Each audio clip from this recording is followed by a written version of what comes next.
Oh, hold on. Gotta position myself for my hat. Hello?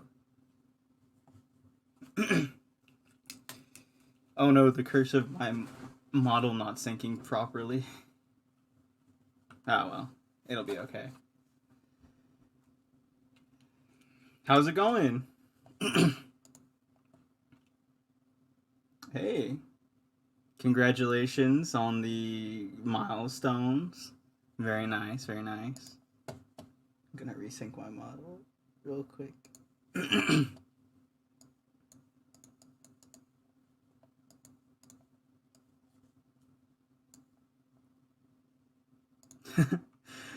uh, how did the capture card stream go? I had to go have dinner with my roommate's family, so I missed it, I think, and I haven't had time to go watch the VOD.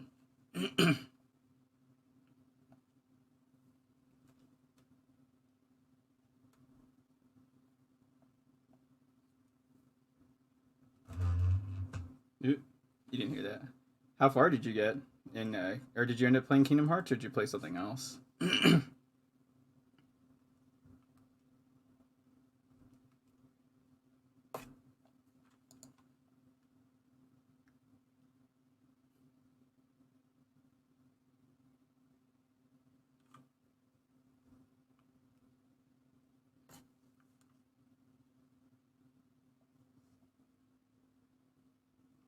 It was pretty good. We got to Gyobu and we beat him before I stopped. And I got trash really hard because I have never played with without the Kuro charm, so chip damage really got me. But it was fun.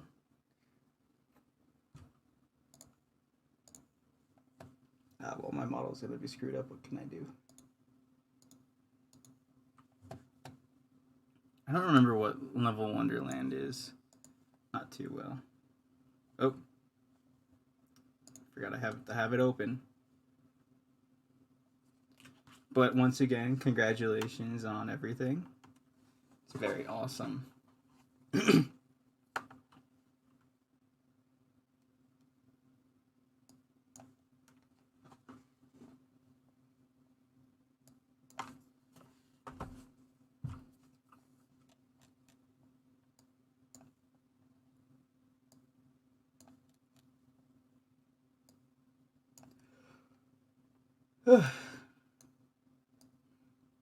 Oops.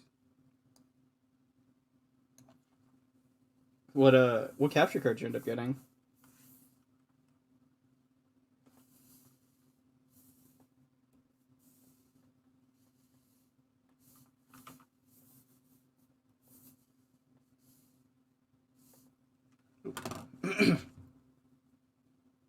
HD. Is that the USB one?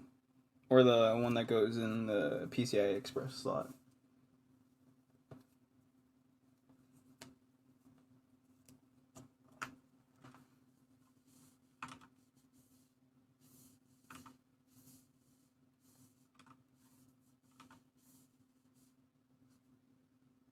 USB? Oh, nice. I was thinking about that one. I think my friend has some like I think he paid 300 for his, but it's like a he can use it on Linux because my friends both use Linux.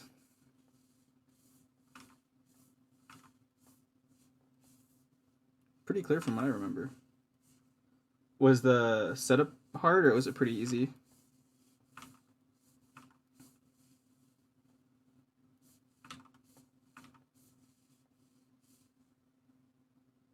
That's good.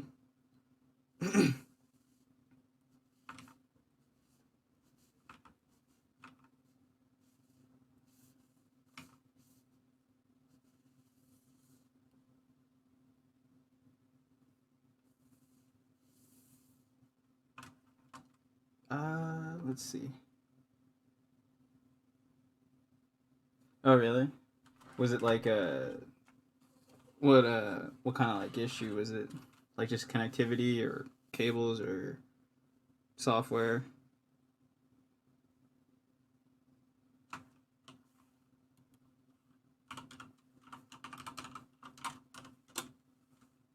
Oh, I can't spell.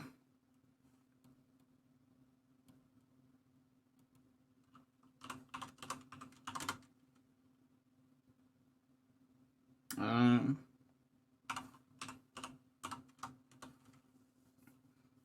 how was the performance on it?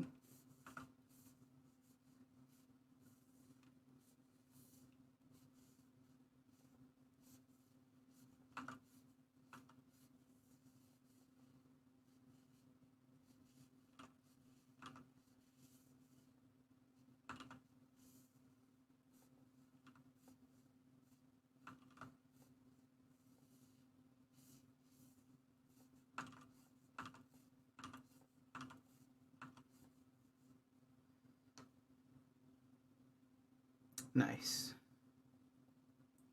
That's weird that it didn't want to recognize it. It's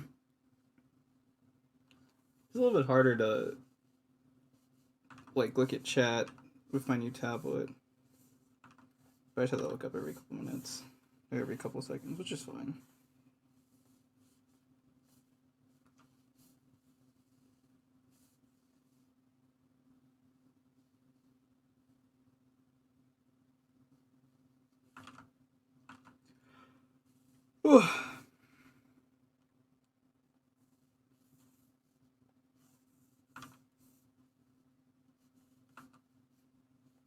I was thinking about I was thinking about like watching, or I usually listen to to videos and stuff. So I was wondering about like what the policy on Twitch is if I have like a miniaturized version of the video in the corner. I think people do streams where they just watch YouTube videos and stuff, so I assume it's pretty okay.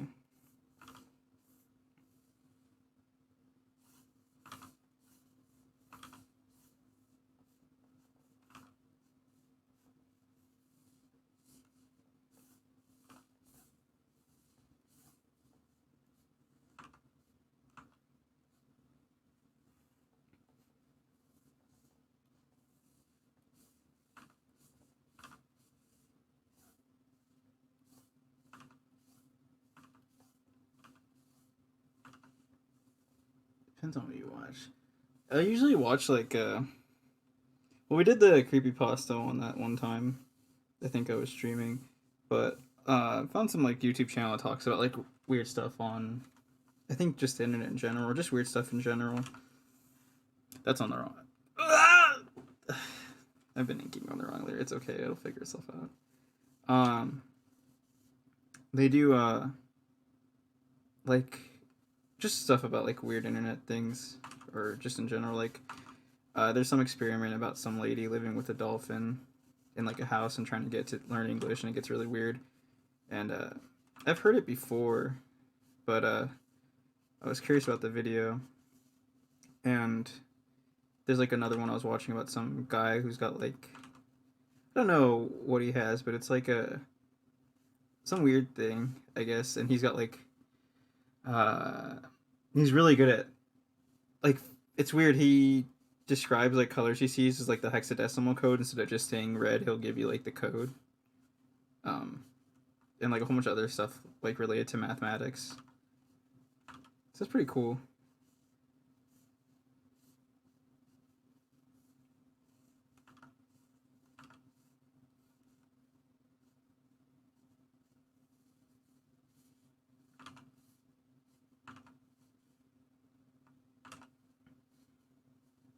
You got any plans for streams this week? Any more streams this week? Uh, drink some water.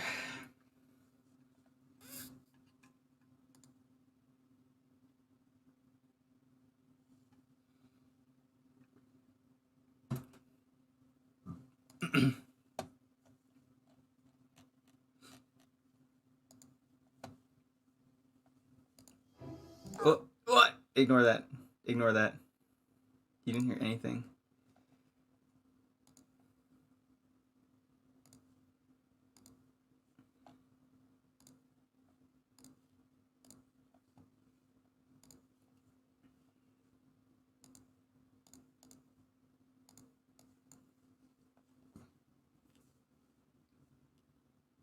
My stream title's wrong once again. Also, every time. I do this every time.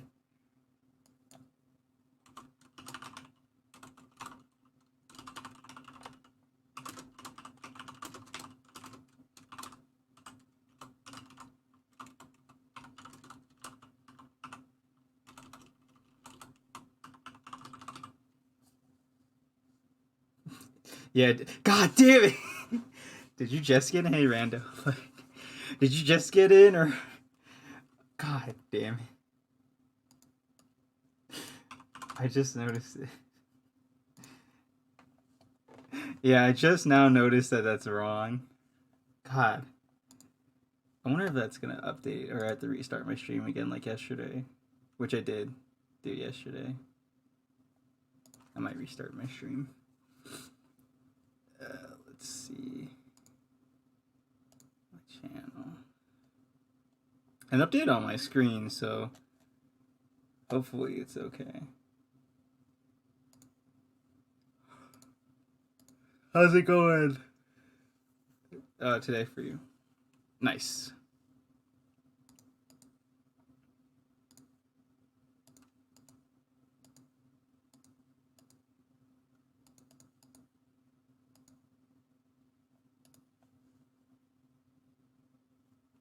All right, back to inking.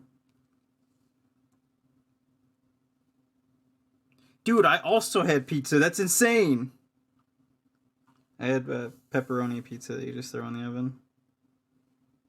Yeah, pretty good. I gotta go to work super early tomorrow. I gotta go at normally going at 5:45. Tomorrow I gotta be there by like 4:45 or 4:30. So we'll see how that goes.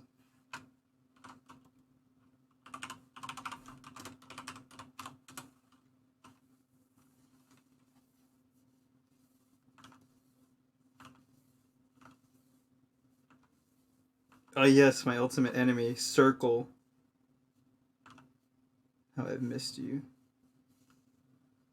Really shifts can be a pain. Yeah, dude. At least I get to go home like early, I guess.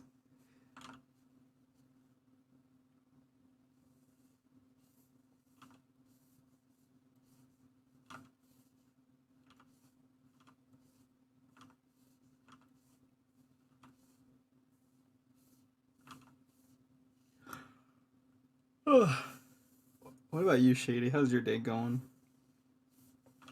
I'll be honest, my memory's so bad. I don't know if I asked you. I think I did.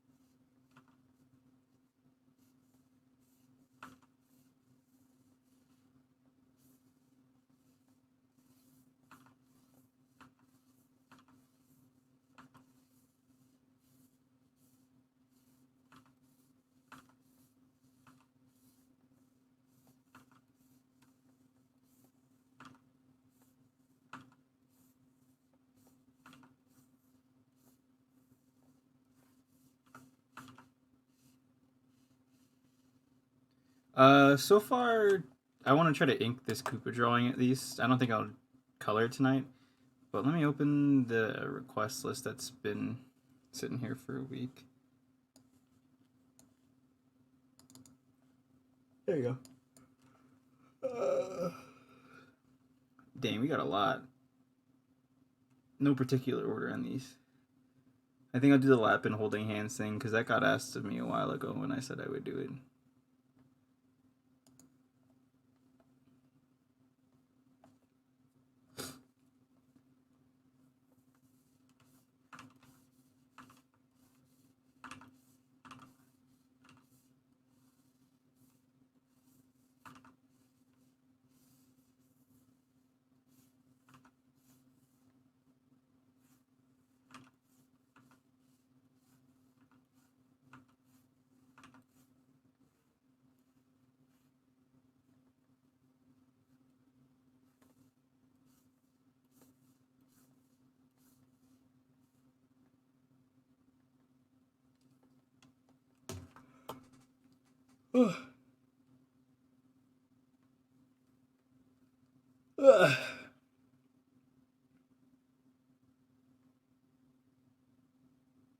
One second.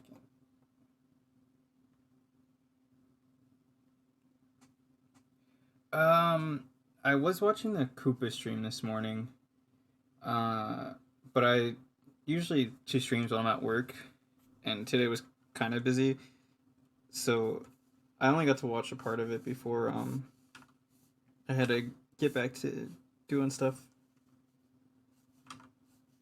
It actually seemed like a lot busier today than normal. I was talking to my coworker who's also been getting a lot more requests than normal, and also people were telling them like, "Oh, I want it right now." It's like, "Oh, this is like most of my stuff's kind of like a right now thing, but his is like, yeah, hopefully by the end of the week." So we're just complaining about that for a bit. But I watched part of it. I think I got to the part where she died.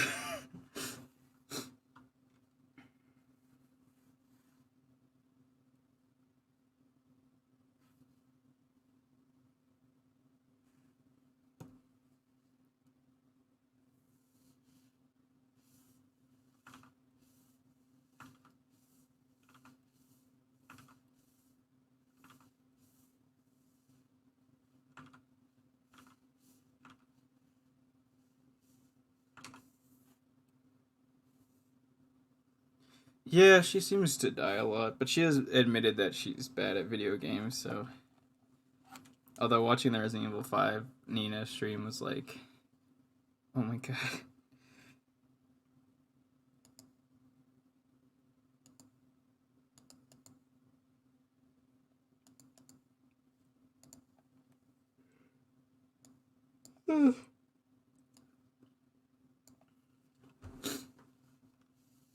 God, I'm so tired. I'm just gonna go to bed super early and then go to work super early.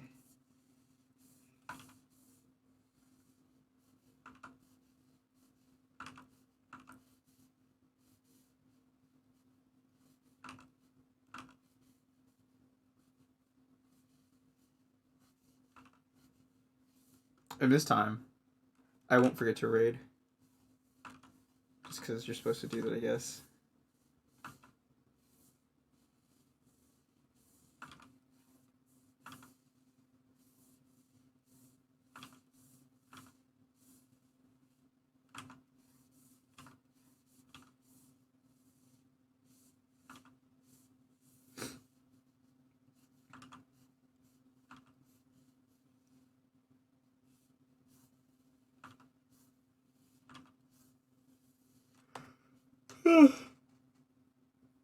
Oh god. You know what? I think I will figure out how to do the video on stream.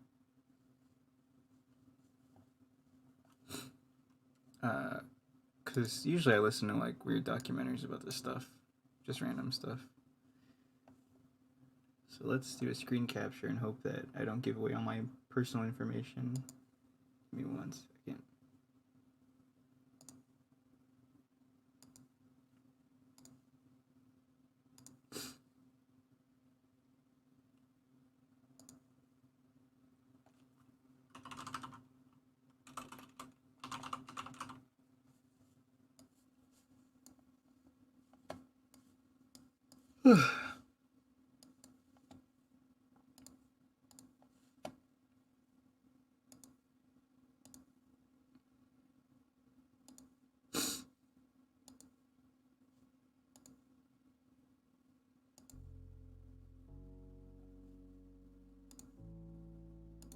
In the summer of 1965, inside a multi-story house on the coast of the U.S. Alright, I think that audio is playing, but... Okay, now I have to... cut that, or... Cool. Now I have to... What's it called? Crop it.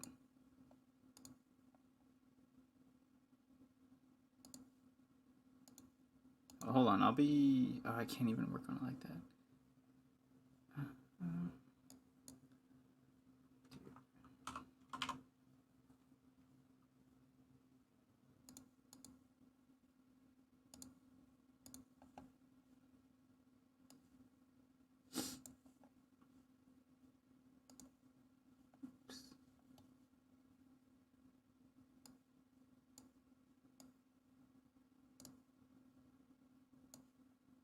There we go. And we'll put that... We'll figure it out. Maybe 100 is better.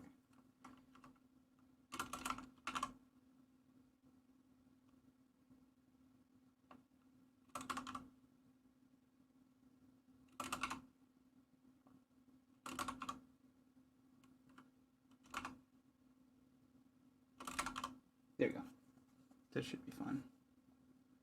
And then from the bottom we'll do 40. Okay. Virgin Islands. Dr. John C. Lilly, neurophysiologist, inventor, psychonaut, and self-described consciousness pioneer, prepared the setting for his most ambitious experiment. Side view doc, hell yeah. The house had been partially flooded. Ramps were installed at either end so that the tide from the Caribbean Sea would continuously push new water in while washing old water out. Margaret Howe, the only human resident of the house, who had cut her hair short in anticipation of There's so living much in stuff on my seawater stream, for I'm the sorry. next 10 weeks, boarded her makeshift bed with a shower curtain to keep dry while she slept. Peter, a 6-year-old dolphin and the house's only other occupant, would also have an area all to himself, a deep-water pool adjacent to the sea. And every day the two would meet in the middle, in a space flooded to Margaret's shins where they would attempt to accomplish the experiment's impossible objective. Today is August 18. This is the morning lesson with Peter. Hello. The dolphin must learn how to physically say the words Dr. Lilly had instructed, and he must learn the meaning of what he is saying. A-E-I-O.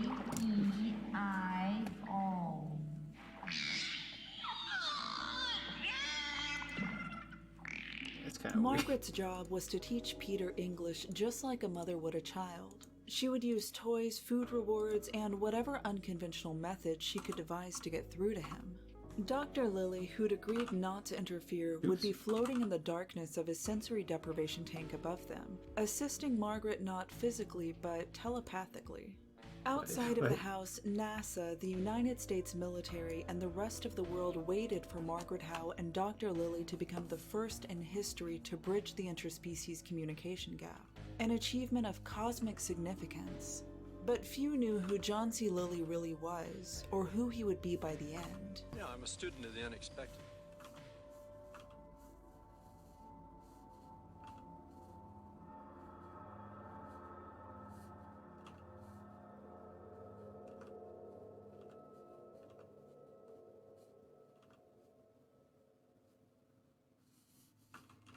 I can't draw fingers. Ah!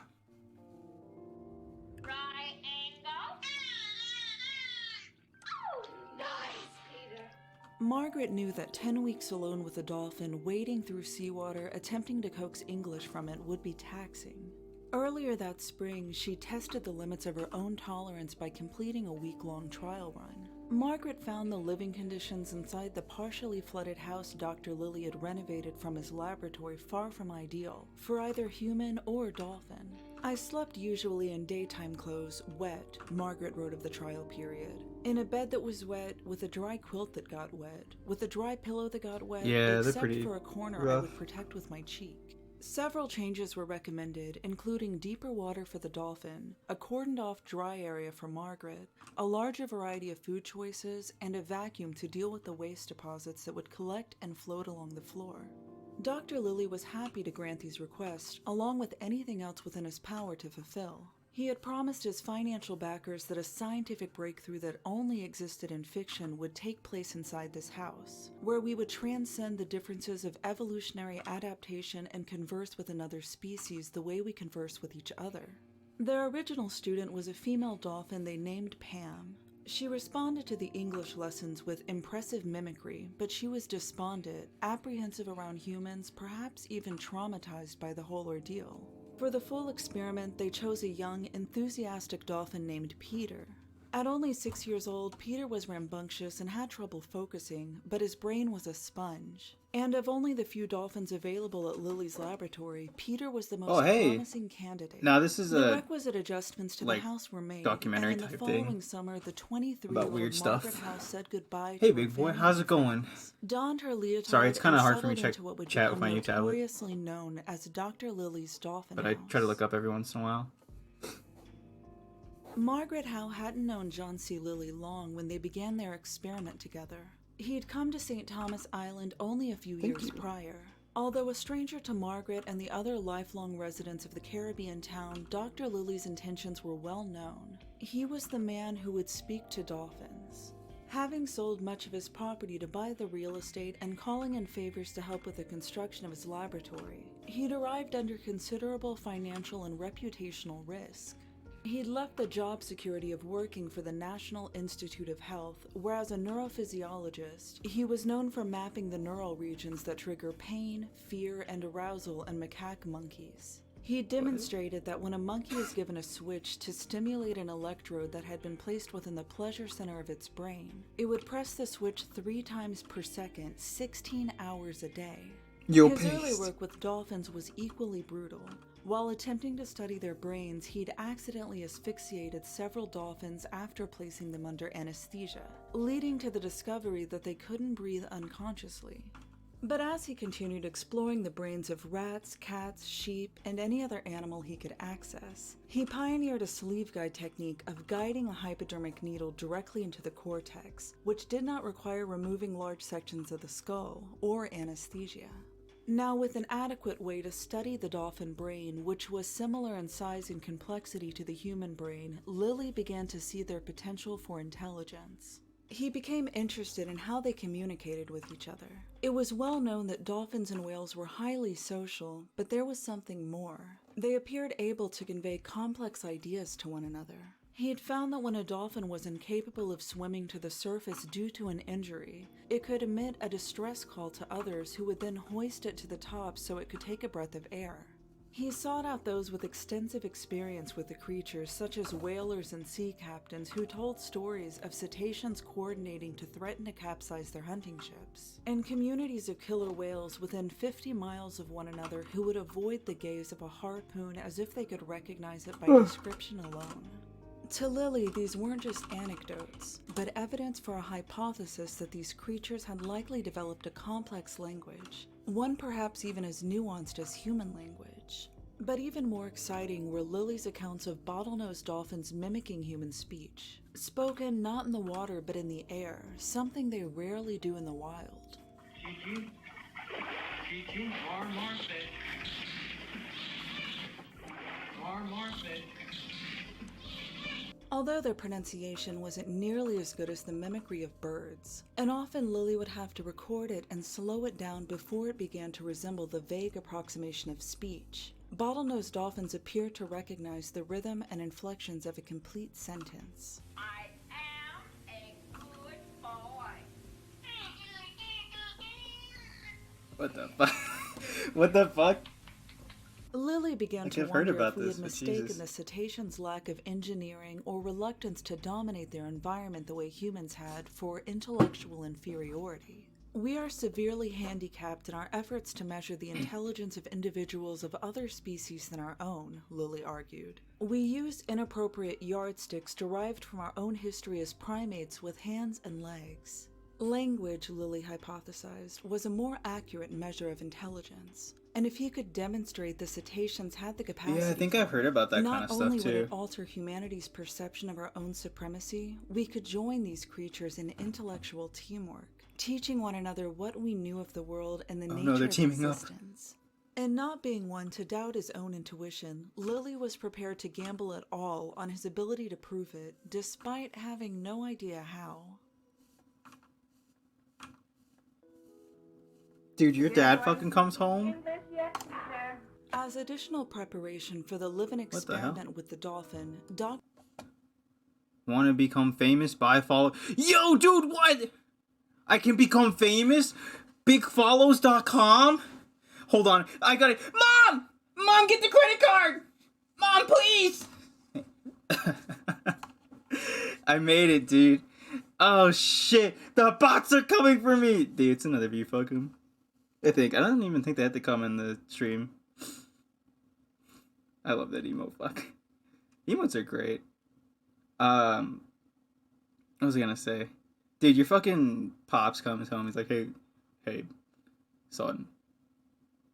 Guess what I'm doing at work today? And you're like, what's going on, Dad? Dolphins. I'm making them talk. And we're gonna use them for war. Like, my mind would be blown. How would you... Oh, no. Yeah, I officially made it, boys. You know, I said NGMI. What I really mean is, I'm gonna make it. Thanks, bros. It's all thanks to you guys. Holy shit. Yeah. Go ahead. Let me bring up the notepad. What would you like? Although if it's very complex, that's a different story, a different time.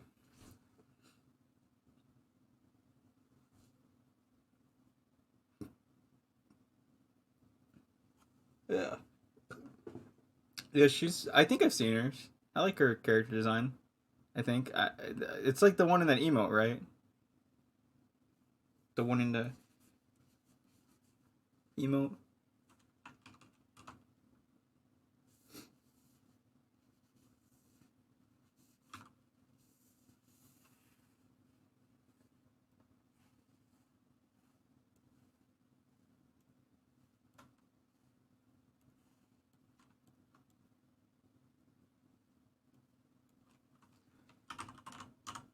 I can't spell. Yeah. Anything I want? Alright. Guys, I'm gonna draw her eating eggs. All of the eggs. Make her anything. Smug.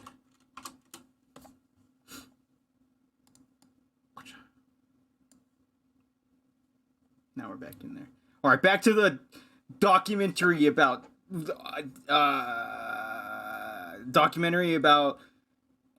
dolphins and telecommunication. That's what we're watching about, right? Dr. Lily had asked Margaret to read Planet of the Apes by Pierre Boulle and report her thoughts. Why must there be a dominance and a subordination, Margaret wrote of the novel? Why must man take over, or why must the apes take over? Dr. Lily shared her sentiment. Among the other intelligent life on the planet, humans likely had a reputation for cruelty and imposing their will at any cost. If interspecies communication was possible, with both parties expending effort to accomplish it, the cetaceans might need convincing. Lily had envisioned sailing out into the ocean to play music for them, something which they might recognize as art, a testament that humans were worth giving a chance. But as Margaret settled into her first week of the experiment, she found Peter didn't need convincing. He was eager to communicate. Hello, good boy. Oh my god. Peter was responding enthusiastically to his first vocal lessons, and Margaret believed they were on their way to establishing the foundations of dialogue, using numbers, names, objects, and greetings to build a basic Is it too loud? vocabulary. By the way? English, Peter. Pronouns. Say Margaret. No, this is Margaret. Oh my god. Very good. Colors were avoided, as it wasn't known if dolphins saw them the same way humans do. Margaret would only acknowledge Peter's humanoid responses. "I do not respond to his attention-getting whistles and clicks," she wrote in her journal. "They mean nothing to me, and I make that clear." Come right out with the English, Peter. Don't even think in your own language. English all the time. "My first goal will be to get him to pronounce any word clearly and know the meaning," Margaret wrote. "This will probably be a time coming and is the hardest step."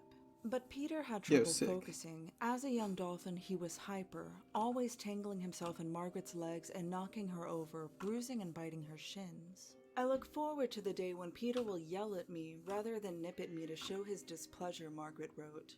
As promised, Dr. Lily did not interfere with Margaret and Peter's dyadic relationship. He would frequently sequester himself in the sensory deprivation tank he'd installed on the premises. As he floated in the darkness, Lily hoped to find answers to the problems and setbacks that plagued his research. But whether these answers came from his own unconscious, or if the tank itself served as a type of telepathic conference room, Lily was unsure. In an effort to remove as much external stimuli as possible and test its effects on the mind, Dr. Lily invented the sensory deprivation tank in 1954 using a modified diving mask. Dark, silent, and floating in salt water heated to body temperature to simulate the feeling of weightlessness. Lily not only disproved a prevailing hypothesis that the lack of sensory input would cause the human mind to fall asleep, he discovered the means of accessing a psychedelic state which would become the forefront of his curiosities, bleeding into every aspect of his professional and personal life. And I immediately found that this was a doorway. This was not an isolation tank. That's a cover story. It is really a doorway into the universe. It allows one to escape one's body. One's soul can leave, and one can clean one's karma from one's soul and become pure spirit. Long flotation sessions would gradually give way to waking dreams and hallucination. I saw my model moving as I walked back in the room, so I don't know if it can recognize my mouth movements across the room, but that's kind of weird. Also, another thing, I talked about the, spooky ghost in my house. My poster fell off my wall last night while I was asleep, or going to bed. It scared the shit out of me, because I didn't know what it was, and it's like the poster right over my bed. And that really fucked me. It's like, what the... Again with the ghost. Every night. Just knocking stuff over. But yeah, too spooky.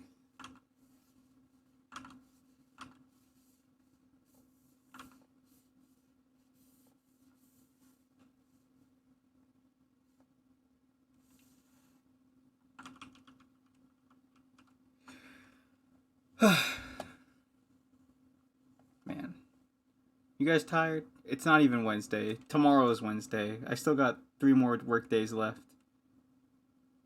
But we're gonna make it, bros. We're gonna make it till Saturday.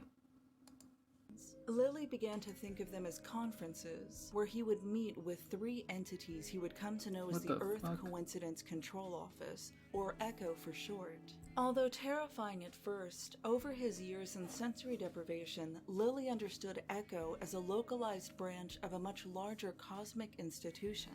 They were his guides responsible for orchestrating what Lily called the long-term coincidences of his life, fatefully steering him in specific directions. ECCO, in Italian means this is it, but it means to me the Earth Coincidence Control Office, which is one of God's field offices.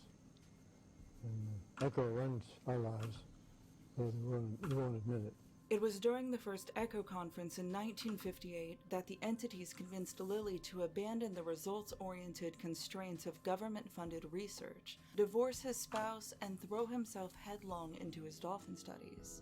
What? According to Lily's writing, the United States Intelligence Service wished for him to continue his neural mapping research under their auspices in order to investigate its potential military application.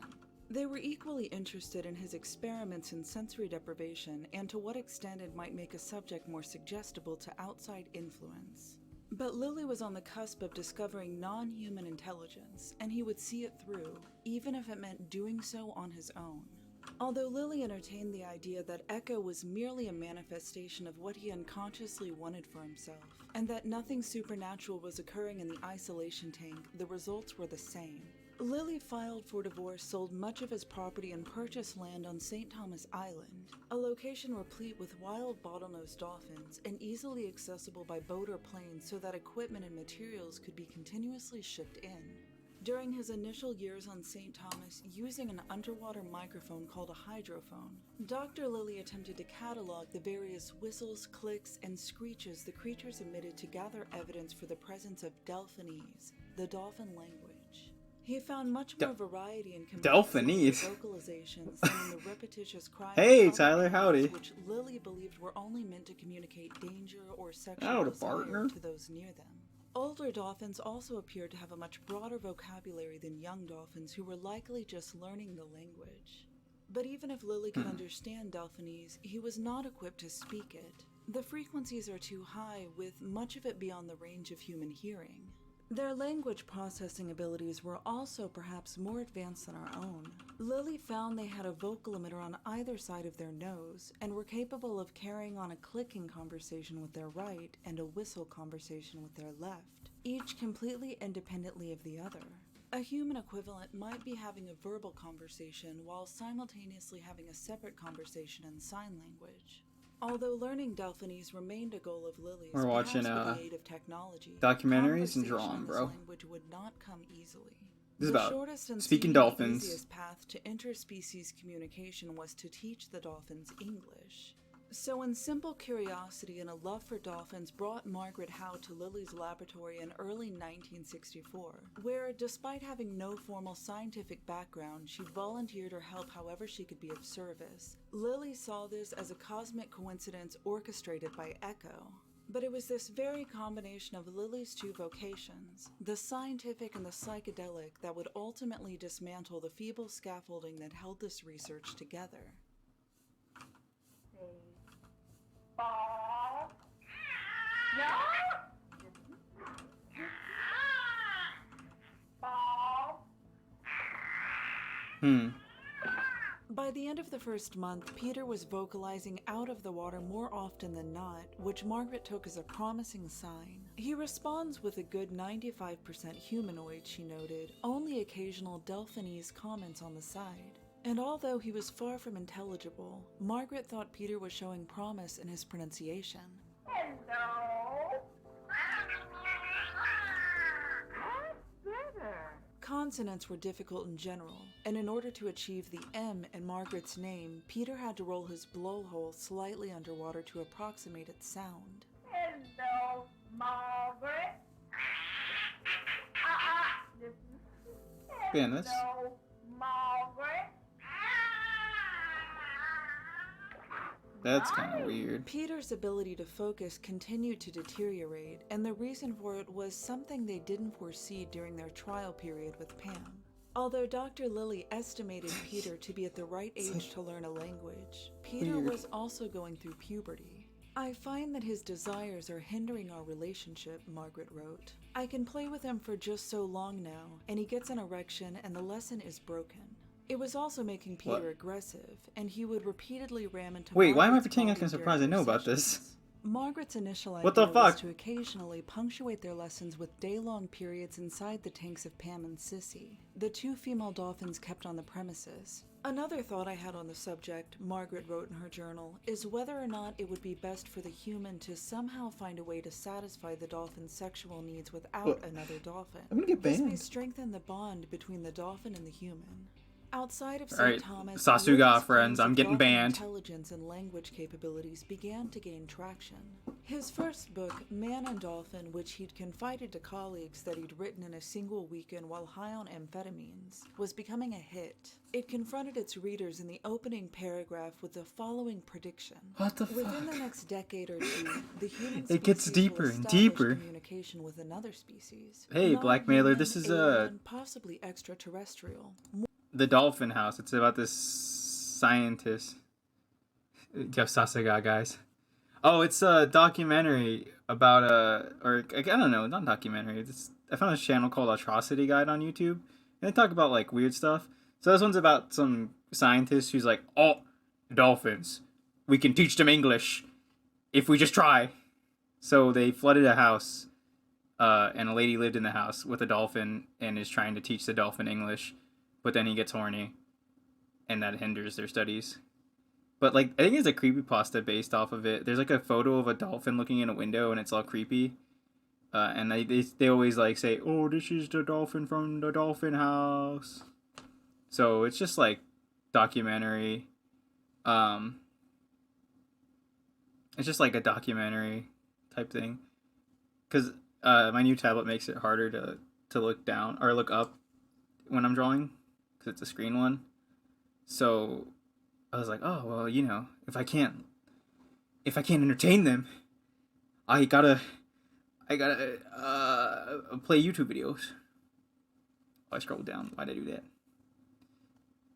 Dolphin, dude, the dolphin's a crazy creature. I remember I saw something on, like, it wasn't Animal Planet, it was like Discovery or something, and like some dolphin freaked out at like a park, I think like a SeaWorld or something, and like tried to drown some random lady who was like messing with him too much. He didn't like it or something. Or maybe it's a female dolphin, can't remember.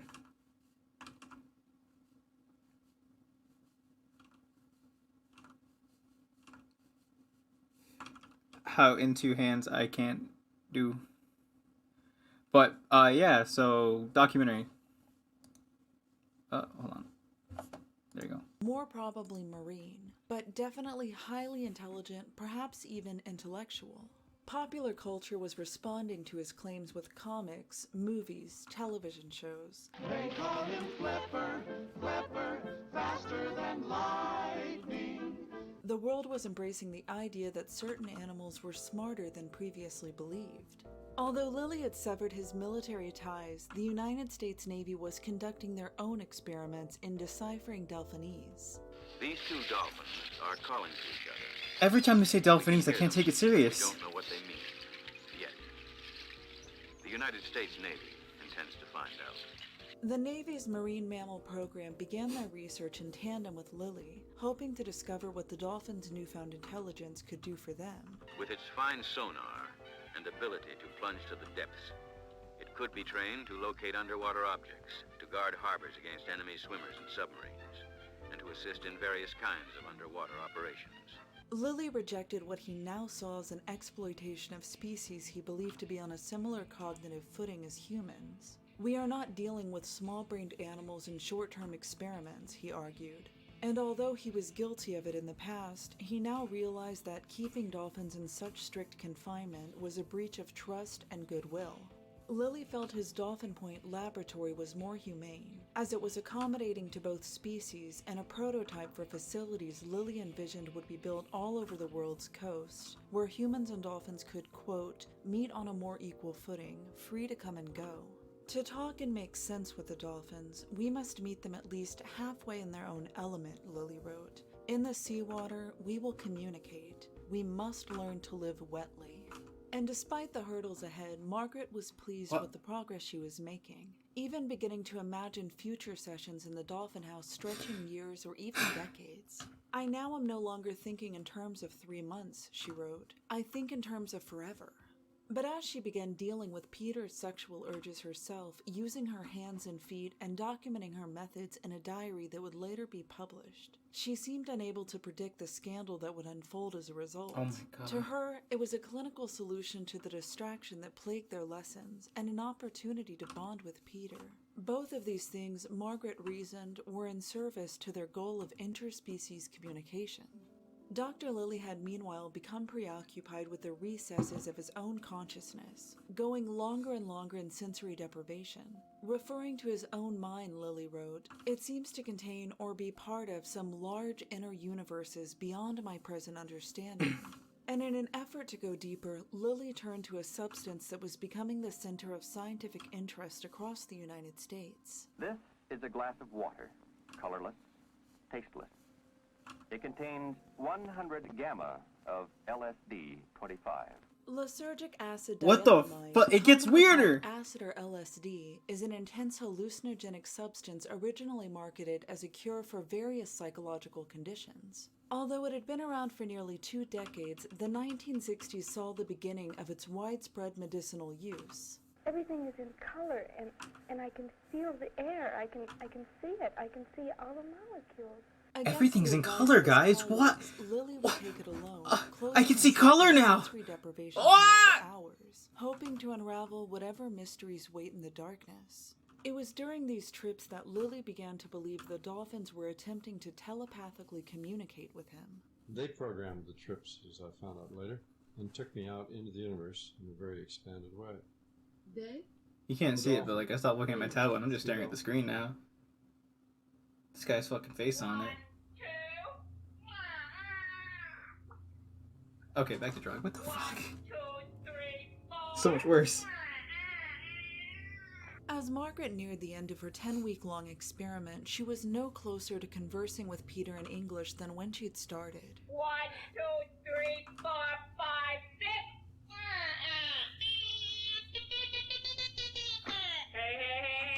And after more than 2 months inside the Dolphin House, with her sinuses stinging from salt water and her legs splotched with bruises, Margaret was exhausted. Hello. Peter, I don't mean to bore you, but you say it right, then we'll go on. Her sexual interactions with Peter had become increasingly I'm getting relaxed. fucking panicked. I started out afraid of Peter's mouth and afraid of Peter's sex, Margaret wrote. It has taken Peter about 2 months to teach me, and me about 2 months to learn, then I am free to involve myself completely with both.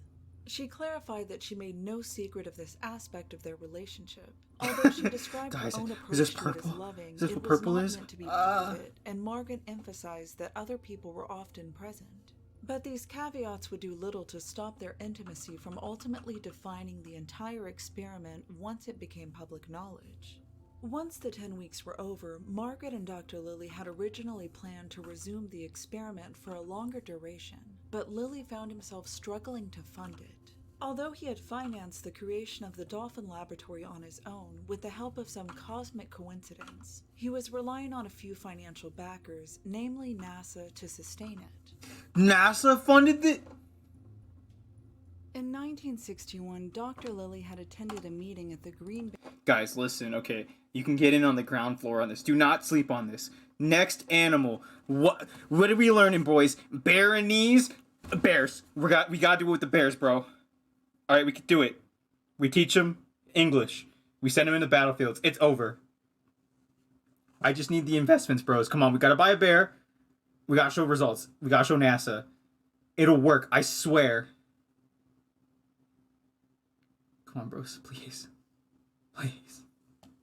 I need this. We have the technology. We can make them know English. Dude, we got the... America's got the... Is this space defense force even still like a thing for the U.S.? Now imagine they did that and they had like you said, and they had just fucking dolphins, dude. Like, who's laughing now? Move. There you go. I'm not reading that on stream. Yo, NASA confirmed Far East. Let's go. I have a friend that works for NASA. Yeah, I don't know what they're doing. I got a friend out here who works for NASA. He's a pretty cool guy. I haven't talked to him in a while, though. He played Dungeons & Dragons for a while, then he moved across town, and then we haven't actually played since then, and I haven't told him, like, yeah, we're not playing. Yeah, Space Force... Bruce, listen. I'll take the L for humanity. The space aliens come down and they wanna experience human experiences, quote unquote. I'll take the L for us, boys. I'll do it. Tag me in, coach. Please. I need this.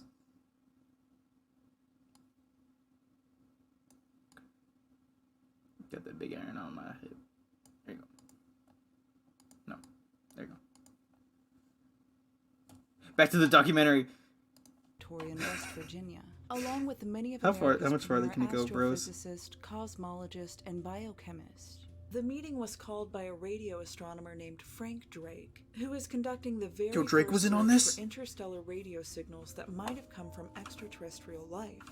But everywhere Drake looked, the cosmos was speechless. He had the technology, but he needed the outside perspective of his peers to refine his searching methods. Their meeting, which included a young Carl Sagan, led to the Drake equation.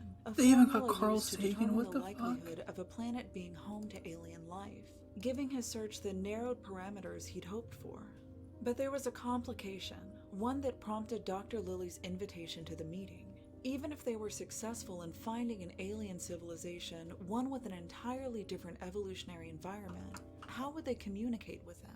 There was a feeling that this effort to communicate with dolphins, Carl Sagan later wrote, was in some sense comparable to the task that will face us in communicating with intelligent species on another planet.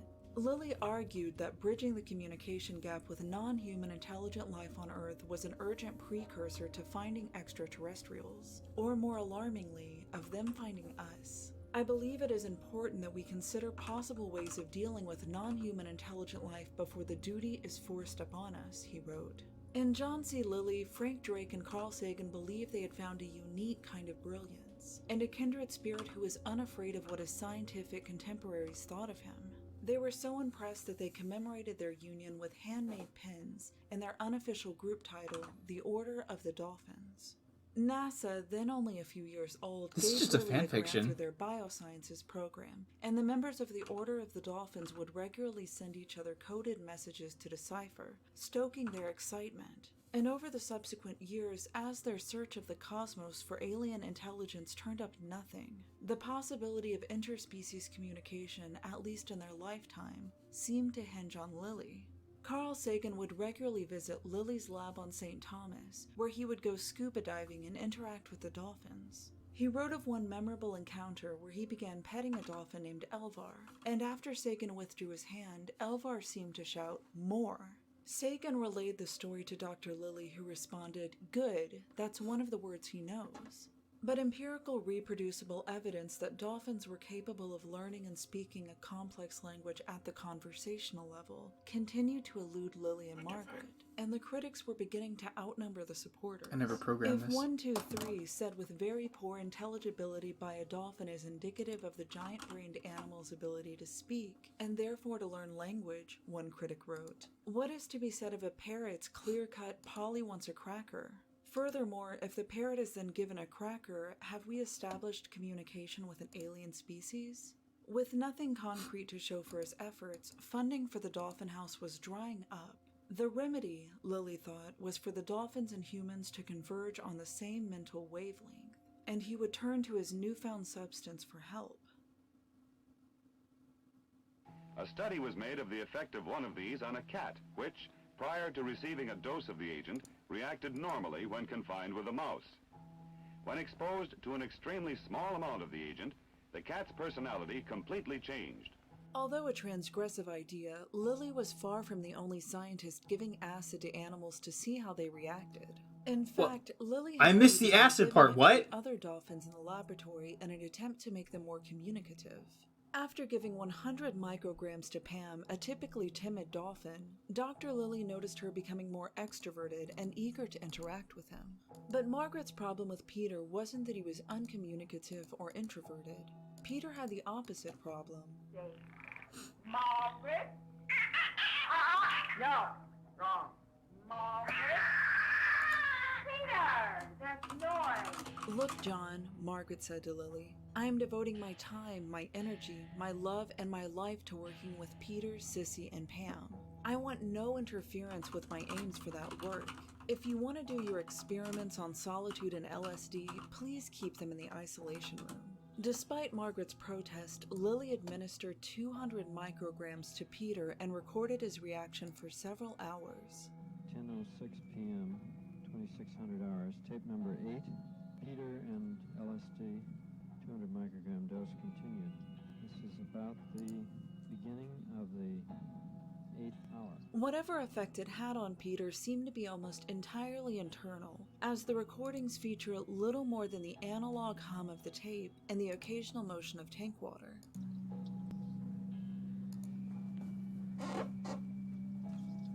The introduction of LSD had accomplished nothing, and it became a point of contention with Margaret and the other staff at the Dolphin Point laboratory. Gregory Bateson, an anthropologist in charge of studying and looking after the other dolphins kept on site, left in protest. And without government grants or allies who were willing to follow his new approach to interspecies communication, Lilly had no choice but to close his Dolphin Point laboratory after nearly a decade of research. Against his own code of ethics, he moved the dolphins to a small building he'd rented in Miami, where they were stored inside tanks barely wide enough to swim. Lilly couldn't have been further from his vision of living symbiotically in intellectual collaboration with the cetaceans. But the final failure of the Dolphin House experiment would come only a few weeks later, when Peter passed away. John called himself to tell me, Margaret later told The Guardian. He said Peter had committed suicide. Peter had reportedly stopped breathing, refusing to come up for air at the surface of the tank where he was kept. Kathy, one of the dolphins from the television show Flipper, suffered a similar fate after the show's production had ended. Richard O'Barry, the man who'd captured and trained the dolphins for Flipper, fell into a lifetime of guilt and was later arrested for attempting to free other dolphins from captivity. Dr. Lilly shared a similar guilt. I felt I was on the wrong path, killing them and putting electrodes in their heads and so on. So I let the last 3 go, an old one who took care of the 2 young ones that were there. And I knew that the old one would teach the young ones so that it was safe to let them go.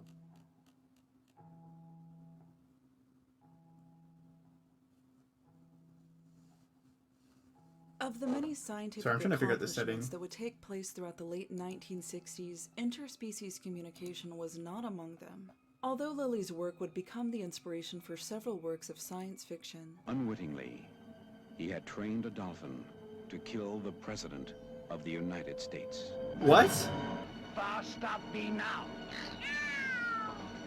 Lilly's big win for the scientific community and humanity in general fell short of what he and others who had put their trust in him had hoped.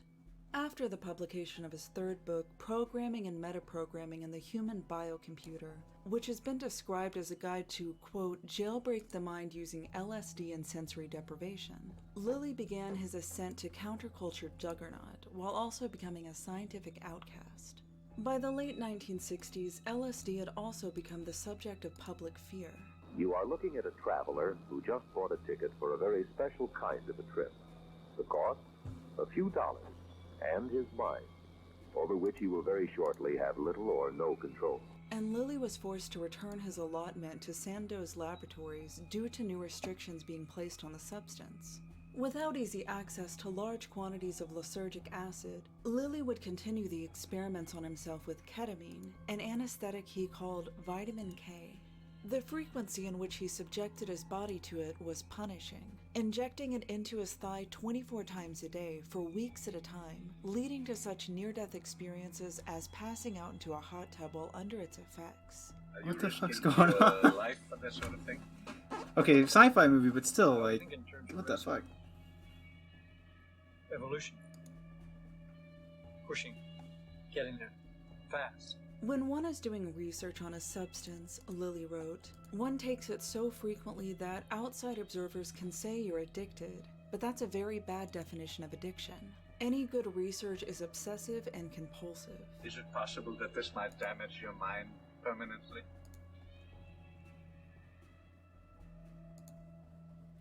Who's to say? He continued writing books, although his writing became stranger and more opaque with each publication. In his autobiography, written largely in third person, Lilly refers to himself simply as the scientist, and begins the book prior to his birth with multiple opening chapters of Lilly as a formless entity residing in hyperspace before taking human form.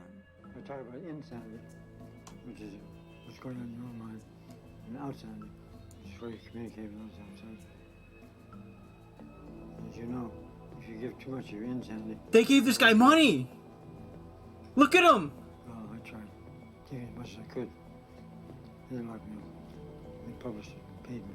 His days of publishing in journals such as Science were replaced with write-ups in magazines like Magical Blend and High Times. Experiments in his Dolphin Point laboratory would be reduced to their most lurid details. When a sensationalized depiction appeared in Hustler, a mortified Margaret Howe went around buying every copy she could find in order to get them off the shelves, before realizing how futile such an attempt was. Lilly's sensory deprivation conferences with Echo, now regularly under the influence of vitamin K, led to some unforgettable hallucinations. I took 150 milligrams of ketamine, and suddenly the Earth Coincidence Control Office removed my penis and handed it to me. And I screamed in terror.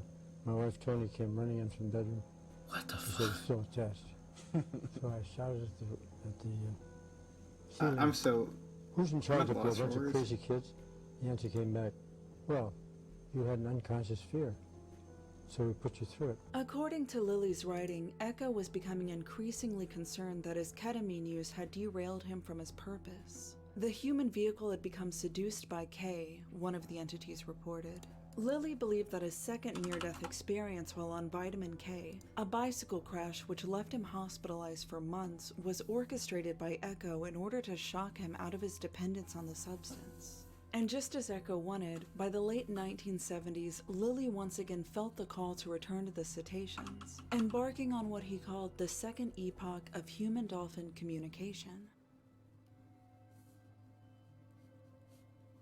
He named the new project Janus after the ancient Roman god of transition, with the two heads of the deity symbolizing human and cetacean. Now that computers were more readily available and less expensive, Lilly felt equipped to conceive of a new language, one which dolphins and humans could both learn, a type of interspecies Esperanto, which better incorporated their high-frequency underwater delphinic language. An engraving near his new dolphin pool read, "We cry to you from our watery depths. In the long loneliness, come speak with us." Lilly predicted such a request would be fulfilled in 5 years, time enough to build a dolphin-human dictionary and for both species to learn it. But despite his ambitions, Janus would be as short-lived as the Dolphin Point laboratory. Over its few years of operation, Lilly doubled down on his efforts to telepathically link with dolphins while in sensory deprivation. They did something unexpected, as I demanded on ESP. Oh, it was ESP, no wording. No words, no. And he was unable to secure funding or recruit qualified scientists and engineers to work on the project. Janus remained largely staffed by young, underqualified volunteers. They were bursting with energy and pride, Lilly said of his volunteers, but lacked real understanding of the requirements of documented scientific research. The full array of talent necessary to systematically develop the computer software and advance the research agenda never arrived. Hello? Hello? Okay. Lilly also felt his facilities were inadequate. Thrown together with charity and luck, And the pair of 2-year-old dolphins Lily had acquired were much more confined than Peter, Sissy, and Pam had been inside his dolphin house a decade prior. So Lily released them into the Atlantic, marking the end of what would be his final attempt at interspecies communication. Well, my prediction was very poor. We don't have interspecies communication yet. Despite his failures, it's inarguable that Dr. Lilly's contributions, both scientific and psychedelic, have left a permanent mark on modern culture. His sensory deprivation tanks, popularized in the early 1980s with the release of the film Altered States. I don't like being out of contact for these long periods of time, Eddie. What the? Would go on to see widespread application for therapeutic and meditative use across the world. I have heard about these. The Marine Mammal Protection Act of 1972, which prohibits the act of hunting, killing, capture, and/or harassment of any marine mammal, is often credited to Lilly's research with cetaceans and the resulting shift in public perception of them. Margaret Howe would go on to marry John Lovett, the photographer who took many of the photos of the experiment, and the Dolphin House was transformed back into an exclusively human dwelling, where Margaret and John would go on to live and raise their children. Although Lily and Margaret were likely the Wait, they got only ones married? to document a concerted effort to teach dolphins English, the quest to break the interspecies communication barrier continues, as marine biologists across the world seek to build the Delphinic Rosetta Stone. Jack Kasowitz with SpeakDolphin.com has discovered a way to catalog their vocabulary, not with Lilly's method of graphing sound waves, but with cross-sections of their underwater acoustic bubbles. In fact, if you put microphones all around me, you find that when I speak, it comes out literally like a bubble, this giant bubble that moves forward. So we have discovered a way to take those outgoing sounds, slice across them, and take a picture of them that represents the sound that that animal is using to label whether it's a fish or a ball or danger or whatever it is, and that's how we're beginning to build the lexicon. He has a list of questions he's prepared to ask the creatures once he's able. Wait, does my old such tablet as have if they one believe button in or God two? or an I'm so afterlife, confused. What the and fuck? whether they have some way of preserving their knowledge, like an oral tradition or mnemonic device. Dr. Denise Herzing of the Wild Dolphin Project has been non-invasively researching spotted dolphins in the Bahamas since 1985. Using a wearable underwater translator she calls a chat box, Dr. Herzing and her team are attempting to teach wild dolphins their own Delphinic words for objects like rope and scarf. So the way it works is we're in the water. I can push a sound, for example, this is the whistle for scarf. This headset just said scarf in English, so I know that's the sound I played. Now, if the dolphins decide to mimic this whistle, they'll mimic it. The computer will recognize it in pretty close to real time, and I'll hear the word scarf in my headset. Others, however, have decided to follow the thread of Lily's telepathic connection with dolphins. Joan Ocean, who met Lily in the late 70s, continues his work in extrasensory perception, believing that not only are dolphins as intelligent as humans, but they are capable of time travel and interdimensional astral projection. Well, the dolphins are not really linear thinkers as we are. They are multidimensional, and that means that they can be here in physical form in the oceans of the world and the rivers, but they also have another part of their mind that's connected to the greater universal mind, to higher consciousness. In 2001, John C. Lilly's ashes were scattered to the sea. He died of heart failure at the age of 86. The legacy he left behind is a complicated one. Many have harkened back to his tendency to philosophize and speculate in place of gathering empirical evidence, and even Lilly's bedrock thesis, that cetaceans have a complex language or are capable of learning one, has been under scrutiny. In the book, Are Dolphins Really Smart?, Dr. Justin Gregg argues that although dolphins can display impressive feats of mimicry and self-awareness, evidence for a full Delphinic language is non-existent. Clicks and whistles that dolphins produce are probably used to convey messages about their emotional states or intentions, Dr. Gregg writes, not the type of complex or semantically rich information found in human language. Even many of Lilly's colleagues, such as computer engineer Ted Nelson, have been outspoken about the esteem many hold for him being a misinterpretation. I worked for Lilly for a year, mid-1962 to mid-1963, and I knew him pretty well.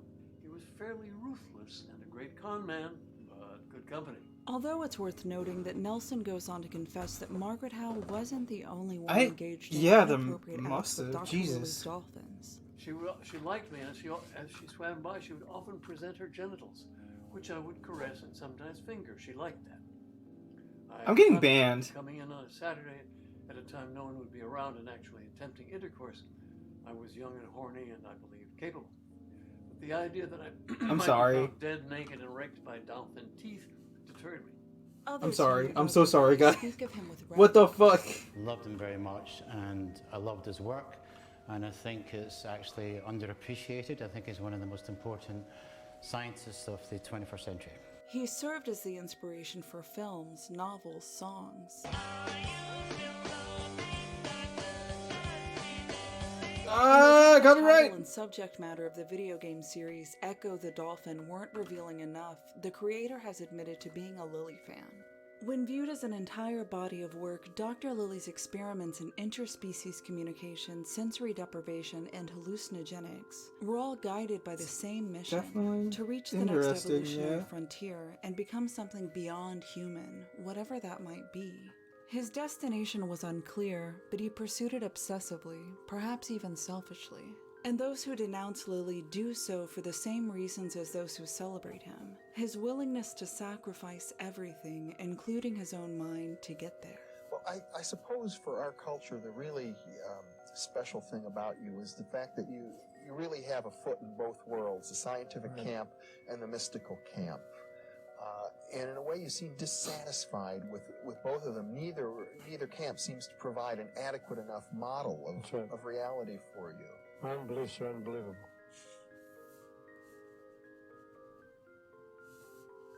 Jesus Christ, guys, what the fuck? Yeah, you know, sometimes I go in on a Saturday to the office and, you know, the dolphin's there and it's down, it's DTF, I'm DTF, you know what I mean? But then again, I'm also kind of worried that the dolphin's gonna kill me and bite me.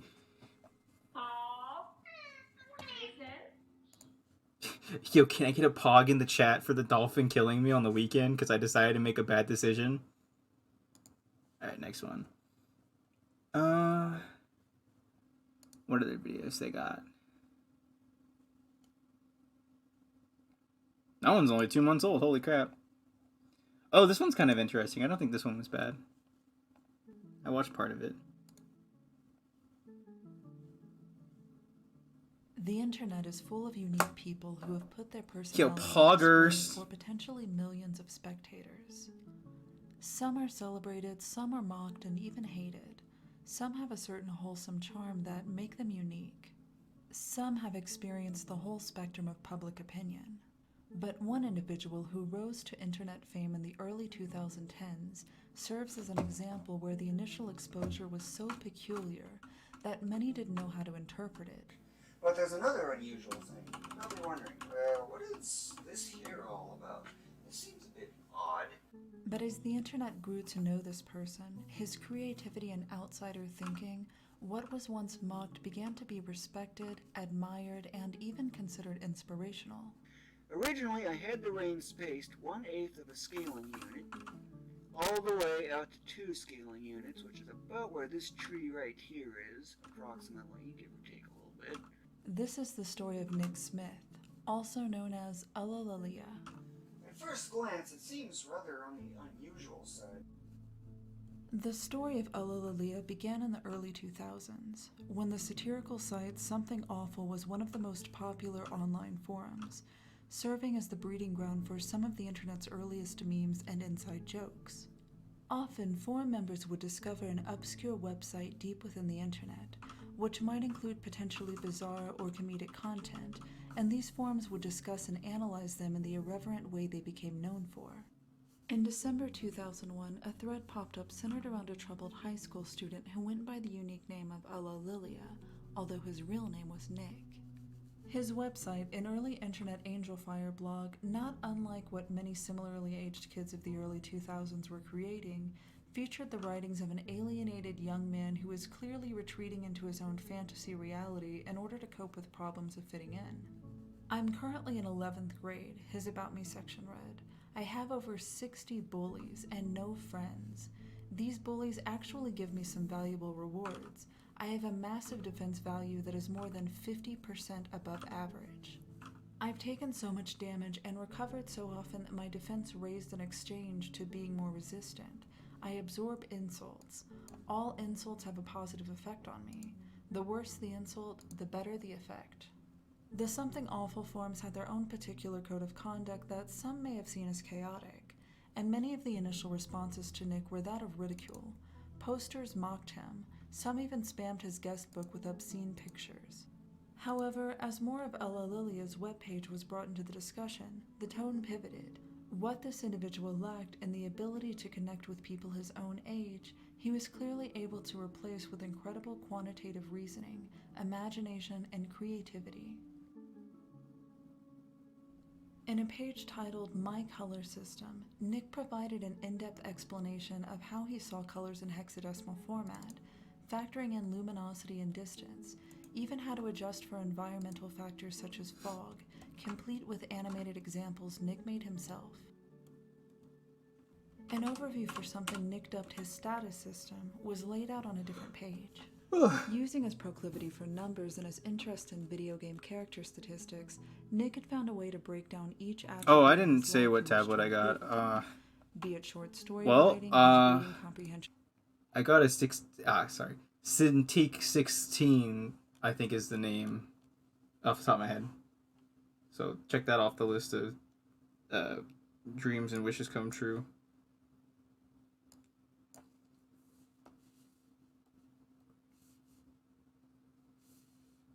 I think my last tablet was was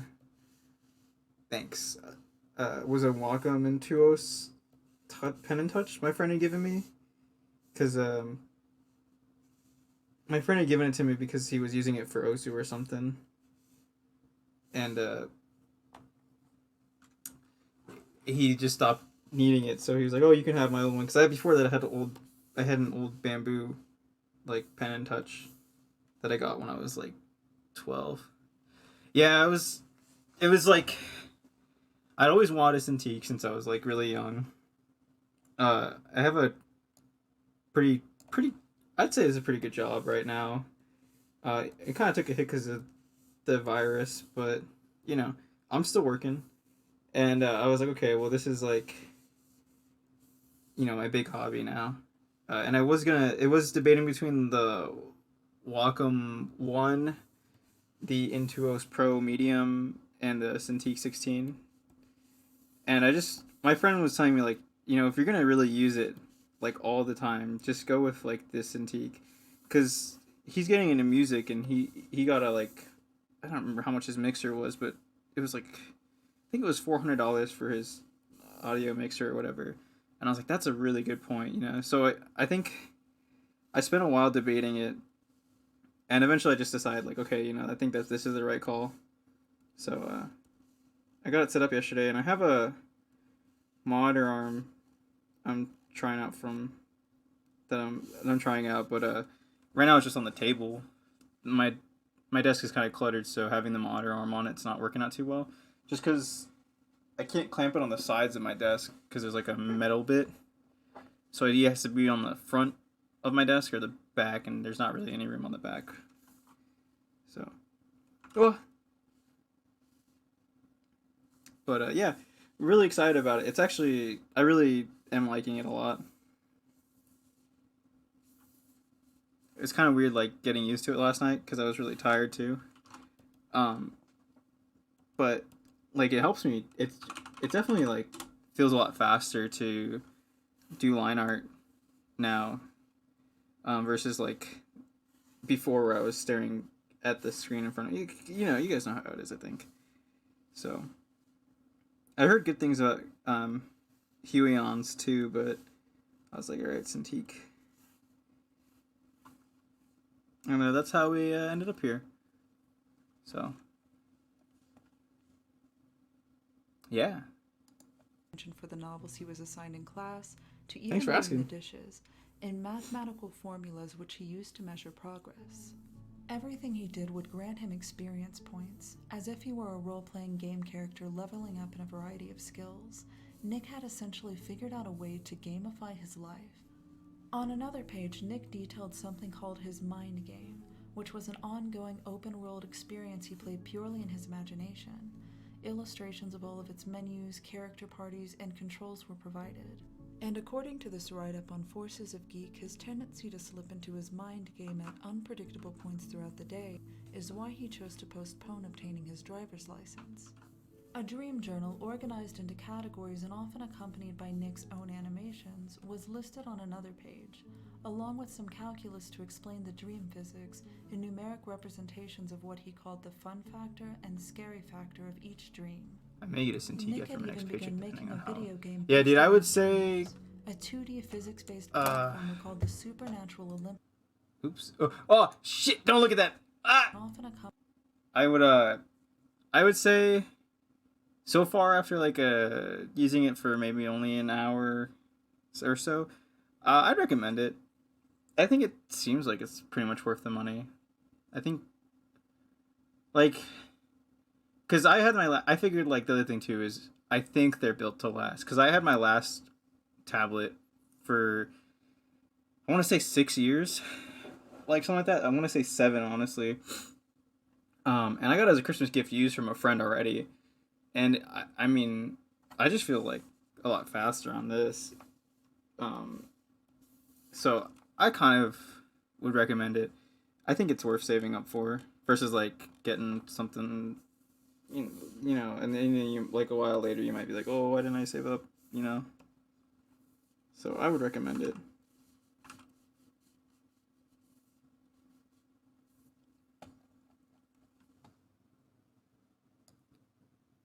But, you know, don't kill yourself trying to get it or, you know, starve yourself. I would say just, you know, take your time. Because I've been saving up for this, I think, technically for, I don't know, I want to say like a year. Ever since I got my, my job, I was like, okay, this is on the list. But it was like one of the more or less, like, less important things on the list. Like, I think, what was it? It was new computer was first, because I had my old computer since I was, I don't want to give it an age, but I think it was like also 7 years. I think it's 8. It's actually would have been 8 this month. Yeah, nice, dude, nice. And then it was. Did I fuck this up?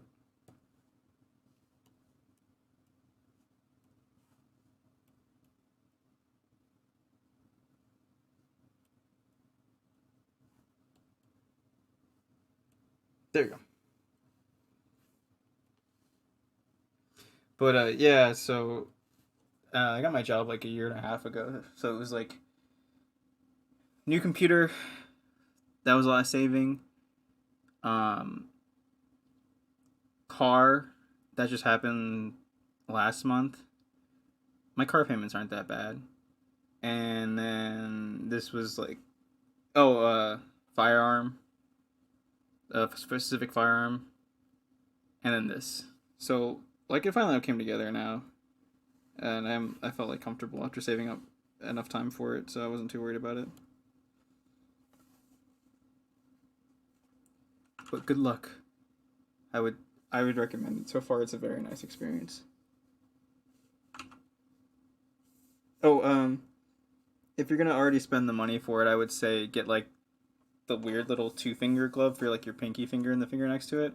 It was like $8 on Amazon, and, you know, I would just recommend it. Like, it feels pretty smooth to use it.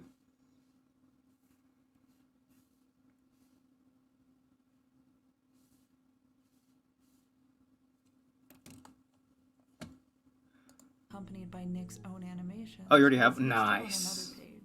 Along with some calculus to explain the dream physics and numeric representations of what he called the fun factor and scary factor of each dream. Nick had even begun making a video game based on his dreams, a 2D physics-based platformer called the Supernatural Olympics. This is 800 mile an hour, and if you think this is fast, of which you can't go any faster in this version, try Insta-Teleport, 9,000 mile an hour. There was no denying Nick was exceptional, although the unique way his mind worked didn't come without its disadvantages. He'd restricted his diet to a handful of unhealthy foods, such as cheese pizza. Oh, nice. He had a Yeah, I've never irrational fear of blue had one water before this, due to its causing so death for many just of the always early been the video game like characters of Nick's childhood. hand-eye coordination touch ones. And this was Although far from I did, like being I his said only here, Huey irrational on made a phobia. really good His fear like of touch mirrors led him to make display this diagram one. of a department store, color-coded with danger areas where walking through the sightline of a mirror couldn't be avoided, outlining a strategic path Nick would take in order to pick up the items he needed. Certain 6-letter words beginning with the letter P, such as person, gave Nick feelings of unease, and he would often scratch them out of his school papers. While some members were inclined to suggest traditional help, family intervention, therapy, and medication, others argued this would destroy his creative spark, and what he truly needed was nurturing and direction. Many wanted to reach out to Nick, and some even began emailing. Yeah, we could definitely but cover they were this urged to more. stop by But for this, others we'll stop as it here, wasn't and then we'll known move on to whether such attention the would be request. helpful or hurtful. One user summed up the entirety of the discussion by writing the following. It's been fascinating watching the mood of this thread We'll do go from Megbert scorn Smug. and ridicule to stark fear and bewilderment, to a cautious empathy, to outright sympathy, and now to righteous guardianship. The safest course of action, many agreed, was to simply observe Nick, to interfere as little as possible and see what he did with his creative energy. And over the years, they witnessed Ella Lilia go on to make some of the most unique artistic creations the internet has ever seen.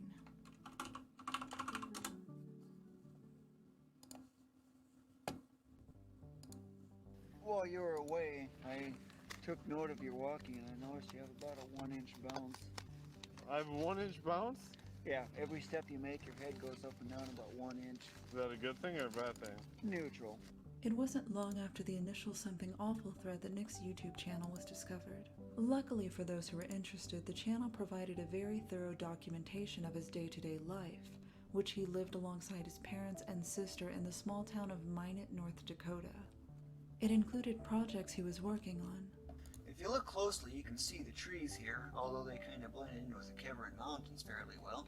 But to get the best view, up's a daisy. And how he spent his leisure time. I'm having fun gathering orbs to the infinite. One could get a complete picture of Ella Lilia if they were willing to spend the time watching. Although his website had already provided evidence that Nick's imagination and ability to channel his focus could produce some interesting projects, what this website had failed to mention was that in 2000, he'd written a novel. I'll be at the Twin Cities Book Festival offering my book, The Legend of the 10 Elemental Masters, for sale. $15 per normal copy, $18 per autographed copy. The story is based on what Nick described on his website as the 10 elements, along with a chart describing how each element either strengthened or weakened the other. His prose, uniquely his own, reflects the way Nick's mind operates, assigning numeric values to nearly every detail, characters given height and weight descriptions to the decimal point, colors represented in hexadecimal format. Ivan is a 14 to 30-year-old 8th grade student who is a sports enthusiast with an above-average muscle mass. He is a 152-pound Native American, 70 inches tall. He wears short white socks, medium-priced, fairly old running shoes, an orange cotton t-shirt, and dark blue-violet elastic silk capris. The capris have holes 1/16 inch in diameter, forming equilateral triangles spaced a 1/4 inch apart. And like many of Nick's creations, reader confusion was unacceptable, and so he'd created visuals to accompany the text. But perhaps what caught the majority of attention was that Nick had continued making video games. Years after the release of the Supernatural Olympics, Nick set out to expand his original game to create a fully playable representation of his mind game, which he called Platform Masters. The coding, self-taught as it is, leaves no detail unpolished. As the character moves, Nick's use of parallax scrolling maintains a realistic perspective to the trees in both the foreground and the background. The purpose of the game was to land on the goal platform before the time ran out, with enemies and collectibles along the way, but what made this game unique was the nearly limitless freedoms which the game granted the player, most notably the height in which characters could jump. Easily see the Earth's curvature going on, and the stars should easily be visible. With over 300 levels and many beautifully rendered worlds, this game was to be Nick's opus. Unfortunately, Nick's focus was not as singular as one might hope. As evident in many of his uploads, his affinity for spending countless hours playing video games with the sole intent of uncovering bugs and glitches often ate up large amounts of his free time. This addiction was so rampant that Nick's obsession with one video game in particular, Bubsy 3D, a mid-90s PlayStation 1 platformer in which he spent 500 hours in level 2 alone, was what he began to be known for. These are some secrets on the second level of Bubsy 3D. I know this game extremely well. Did you know that even this isn't the highest possible place you can stand on in this level? That's commitment, bros. 500 hours in Bubsy? I don't even have maybe I have a lot of hours in some game. Otherwise, Nick seemed to be doing all right. I have a lot, and although his I had a lot more personality frames. quirks were still on full display, Like 800, he I think. managed to find workarounds to some of his more harmful lifestyle habits. Using his typical mathematical approach to self-improvement, Nick shed 80 pounds of body weight by simply degreasing his pizza, as shown in this tutorial posted to his channel. Each gram of fat is 9 calories. Each gram of carbohydrates is 4. Protein is also 4. However, one thing to note is that when food is very warm, fat tends to be a liquid, and thus you can use paper towels to soak it up. By the early 2010s, Ella Lilia had become a full-blown internet celebrity, with many popular forums actively following him. Articles about Ella Lilia were being published on pop culture websites. The Something Awful forums, who'd been keeping up with him all these years, decided to reach out to Nick to see if he'd be willing to do an Ask Me Anything. Now that Nick was an adult in his mid-20s, there wasn't much resistance to the idea, and many had been curious to get a deeper insight into his unusual thought processes. One of the first questions centered around Nick's music preferences. For years, he'd been listening to only a handful of songs, mostly video game soundtracks, but it I guess like a long period, yeah. of the songs by increasing and Because like I played Warframe for like at least a year, and I think I had like 800 or something. I guess you could check right now. I'm curious, actually.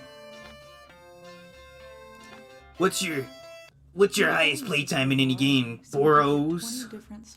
If it's under 1,000, don't at me. You're not a real gamer. He answered in classic Nick fashion, defining friendship as those who coexist somewhere on the compatibility scale, with 6.25 to 25 being an acquaintance and 100 to 400 being a best friend. He's only had 3 people in his I had 1,179.9 hours to ever reach in best friend Warframe. status. When asked about the unique name of Ella Lilia, he responded that he'd chosen it because it contains the word ill twice, and he considered himself to be mentally ill. Many just wanted to offer encouragement and to let him know they couldn't wait to play his game when it was released. But as the years continued, a release date for Platform Master seemed as far away as ever. Nick was a perfectionist, constantly improving things about the game, reworking graphics, expanding levels. Carnivalista's redesign is now complete, and wow, is it way more detailed than it has ever been before. And being a one-man production team for a technically impressive game with over 300 levels and no budget whatsoever, even an estimated release date seemed like too much to ask. Alright, Blackmailer. In 2011, these fears were One up me confirmed by when tragedy 300 struck hours. Nick, his Okay. family, and his Okay. hometown of Minot, North Dakota. 700 hours in Gary's Mod. Damn. Oh, I gotta read these now. 997 official hours. And then 700 plus hours in Gary's Mod. I played my new group of friends, I've been trying to convince them to like play Gary's Mod, but do like shitty, spooky, scary story maps, because I used to do those with my old friend group, and those are really fun. But our one friend ruined it because he was constantly like, guys, play Gary Mod with me, and they finally said, oh, we'll play with you, and he said, actually, I don't care. I said, okay, we're never doing it. So that now I'm getting punished by extent now that I want to do it. 2,119 in Warframe. Nice, nice. Who was your favorite Warframe? And then most of it around a decade or more ago. I guess that's true, dude. Dang, I remember playing Garry's with my old friends. That was like, Yeah, that was a long time ago. That was like 2014, 2013, I think. Nidus. I'm trying to remember. Hold on. Don't. Yo, is Nidus the infested Warframe? And he's got like that really cool paid skin. I think I really liked playing him if I remember right. He makes like the disgusting patch of ground and has like the worms. Yo, base Nidus. I mean Mesa Prime because she's fucking cute, and also Gunslinger, and also auto aim, and also revolvers. Everything. Yo, base Nidus main, actually. Nice. I got the skin because I had like a 75% off coupon for Platinum, and I was like, I'm gonna do it. So, I think when I stopped playing, I had a whole bunch of Platinum left over. 500 hours in an Elder Scroll game? Holy shit. I've been playing Skyrim recently because last time I really played it was like when it came out, and I remember I got it on Xbox 360, and I was like, oh, it's whatever weekend. I think it was like Memorial Day weekend or 4th of July weekend, and I just sat in my hoodie and my sweatpants for like 2 days straight, almost no sleep playing. And I remember I was like, God, I gotta take a shower because it was like summer and it was hot, but I felt so gross after that. Yeah, dude, Nidus is so sick. I mean, Mesa, Saren, Nidus was cool. I want to say I liked playing Rhino too, but I don't think I did after a while because it was kind of like boring. Chroma I only did for our Prophet Taker and Eidolon solos. I think I mostly played Mesa. That was really it, and Saren. Is it really going to be a decade in November? Holy shit. Oh my god. I'm not even that old, but like that makes me feel fucking old.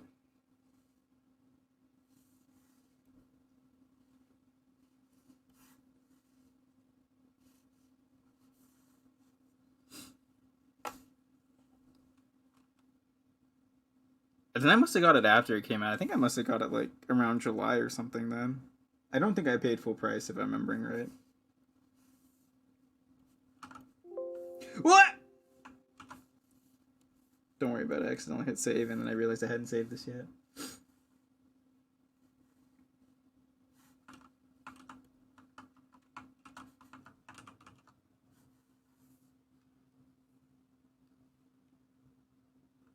Yeah, because it's kind of like, oh, 11, 11, 11, bros. When's the next time that gonna happen? 100 years or whatever, right? 100 years? Is that right? I think so.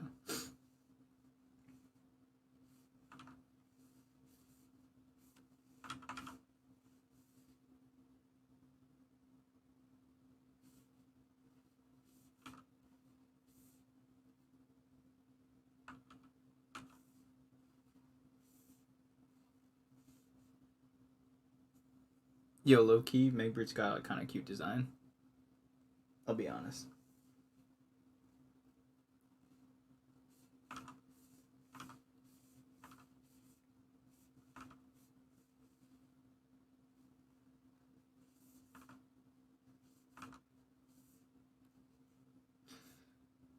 I'm trying to remember, like, who else I might have mained. There had to be someone else that wasn't Nidus. It was like a male frame, and I played it a lot during arbitrations with my friend. My friend was like super into it. He like had, I don't think the clan was max rank. It might have been, but like, man, I met some guy when I stopped playing. Like he was a newbie or something, and I like took him under my wing. I didn't give him that much free stuff, but I helped him a lot. Felt nice. It's pretty cool. Pretty nice experience. 10 out of 10 would do it again. Feel kind of bad. I just kind of like dropped out of that and like didn't talk to anyone. And at the end, it was just me and the guy who owned the clan and the new guy, because there's like a falling out with like the friend group that happened. And I was like, oh, I'll stick with the clan guy, because actually he's like the only one I actually play Warframe with. And I don't even interact with like anyone else really. and then it got awkward, and then like he stopped hanging out with me and my friends. I haven't heard from the clan leader guy in like 8 months. The last message he read on our chat thing is from like a year ago, I think now.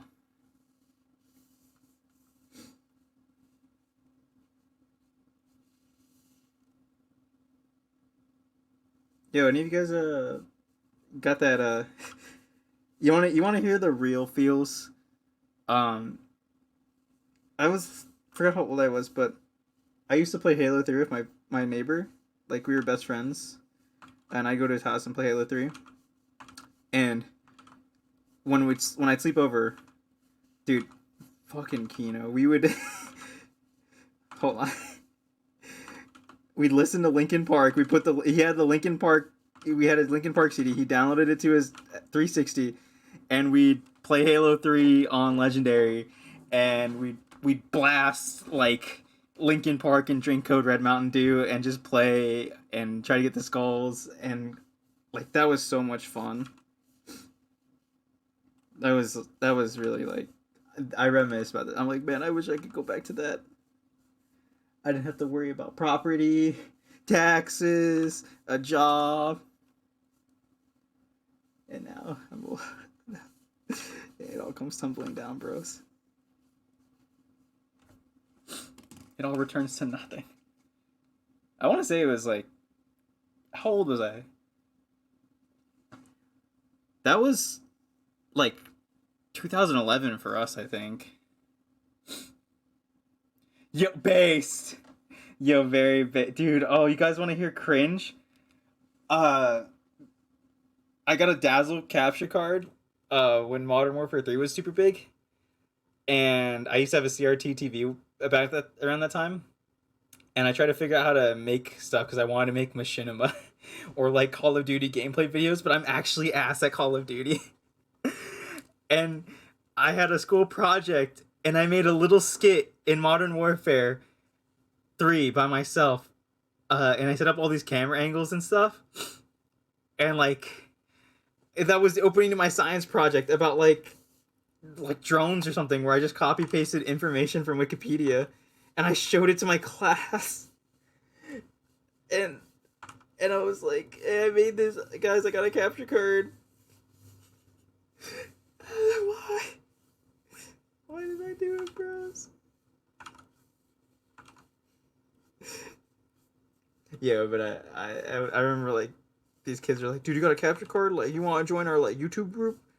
And I was like, oh, you guys got a YouTube group? It's like, yeah, we're making this cool YouTube group. And then like they pitched me the name and everything, and I can't say it because I don't want to say it, but I remember like, dude, I'll make your logo. It was like, oh, already got our logo, and I was like, oh, dude, let me do it digitally, and I did like this really shitty, like I scanned it at home and I like colored it, and it was like super fucked up and like really shitty, and I was like, hey, here's man, and he didn't say anything, but like I knew I can just tell like now that I'm an adult that he probably thought like, this is garbage. Why do you do this? And yeah, dude, middle school was nuts. It was not a good time for me. It was not a good time for me, bro.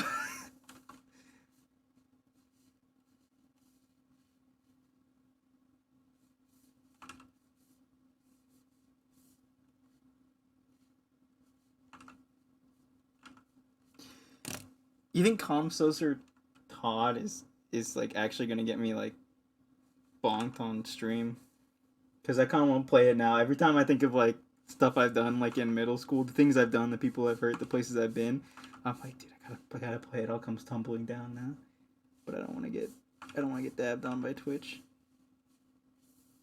There's no way it's not copyrighted, or they wouldn't like hunt me down for it. Yeah, I don't actually know how that stuff works, so maybe I'll do it anyways.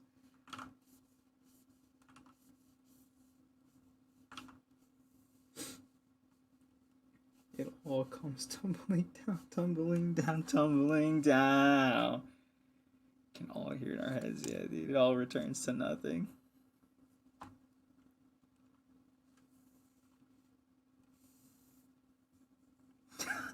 God damn it.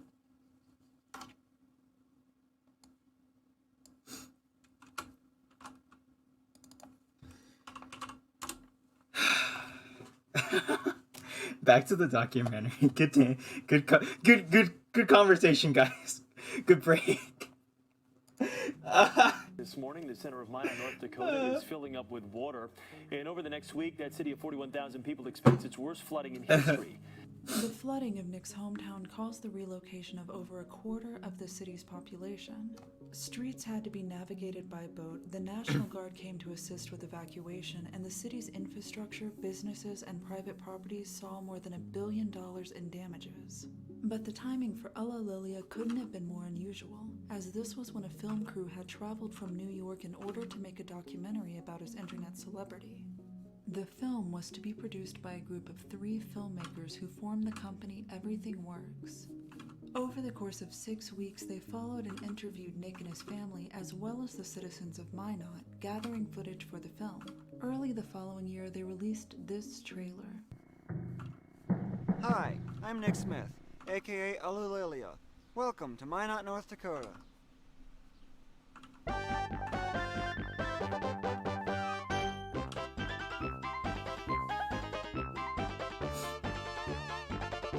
I would have liked to have watched this documentary, I think.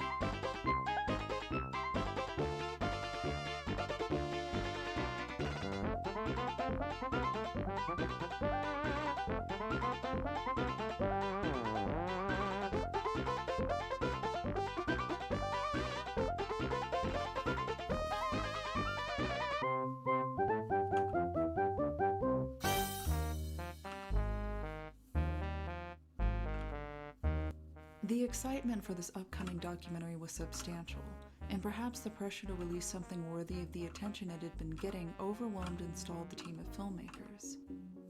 Time passed with the documentary still in editing limbo and its supporters growing increasingly restless. Finally, in April of 2013, Everything Works producer Trevor Dewin released a statement on his vlog explaining the delay.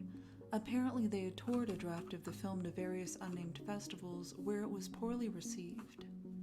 With their confidence shaken, the team decided to begin a complete re-edit of the film.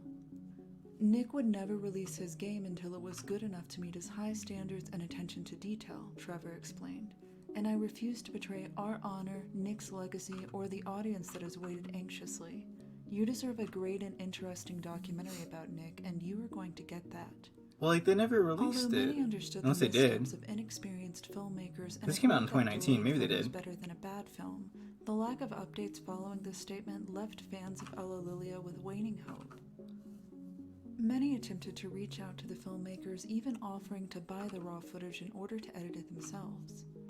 But with over 6 years since the last communication from the filmmakers, coupled with the fact that Everything Works seems to have disbanded, the intimate glimpse into the life of Nick Smith may tragically never surface.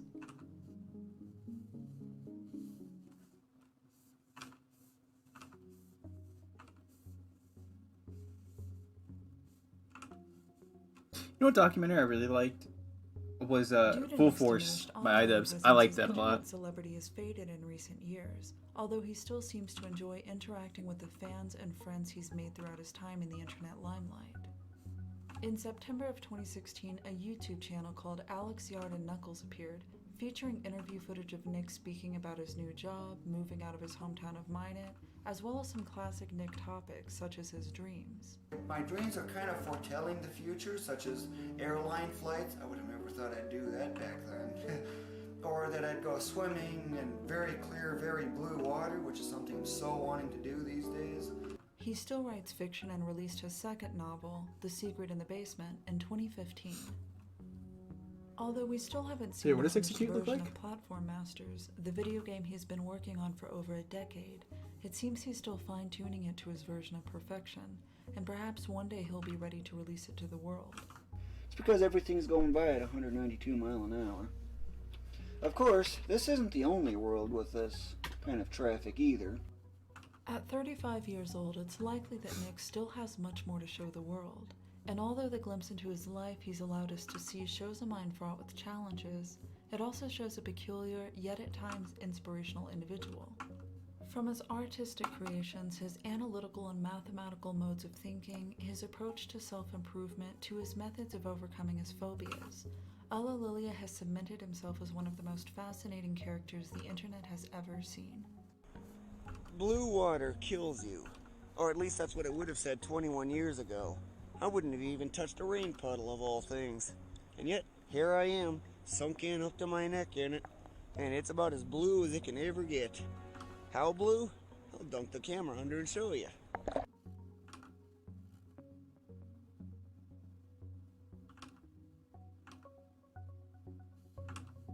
Thank you to fellow YouTuber Homestar Runnertron for recommending this topic to me.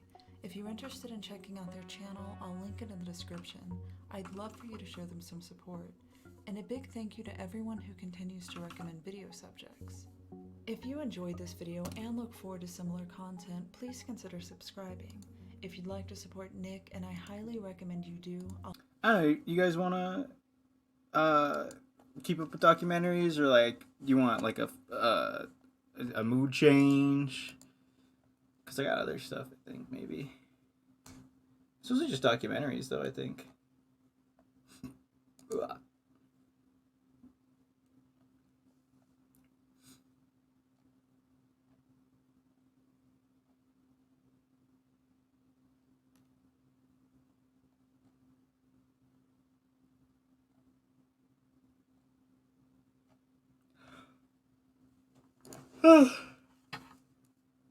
I gotta stretch. Oh god. Oh, something actually cracked. What the fuck? Oh my god, I'm actually... You are young and vivacious, and I am old and dying. Oh god.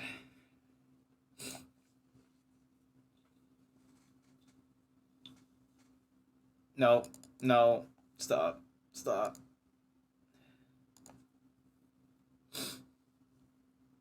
Yeah, I'm alright. I just stretched. And, something cracked. I'm not used to that.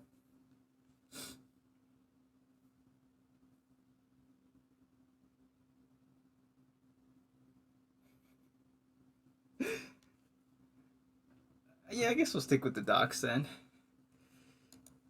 Let's see. Let's... Oh, wait, they actually have the full documentary. It is out. Cool. Oh, shit.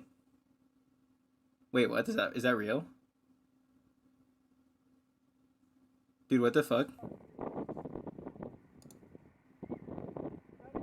What do you mean nothing to worry about? Dude, it's just gas escaping from your bones, stupid. What do you mean? That's scary. What the hell? I'm gonna go to sleep thinking about that. Yeah, it looks like they released the full documentary. So that's pretty cool. Is it? I crack my knuckles just fine. I've just never had like my back crack. Or my spine really. Felt like the middle of my back when I like put my arms up and stretched. Ooh, that's weird.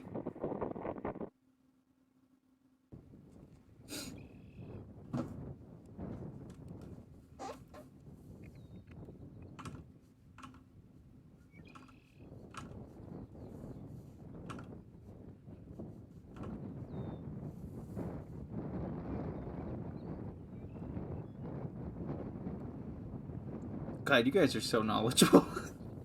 I didn't know that. I really didn't. What the fuck?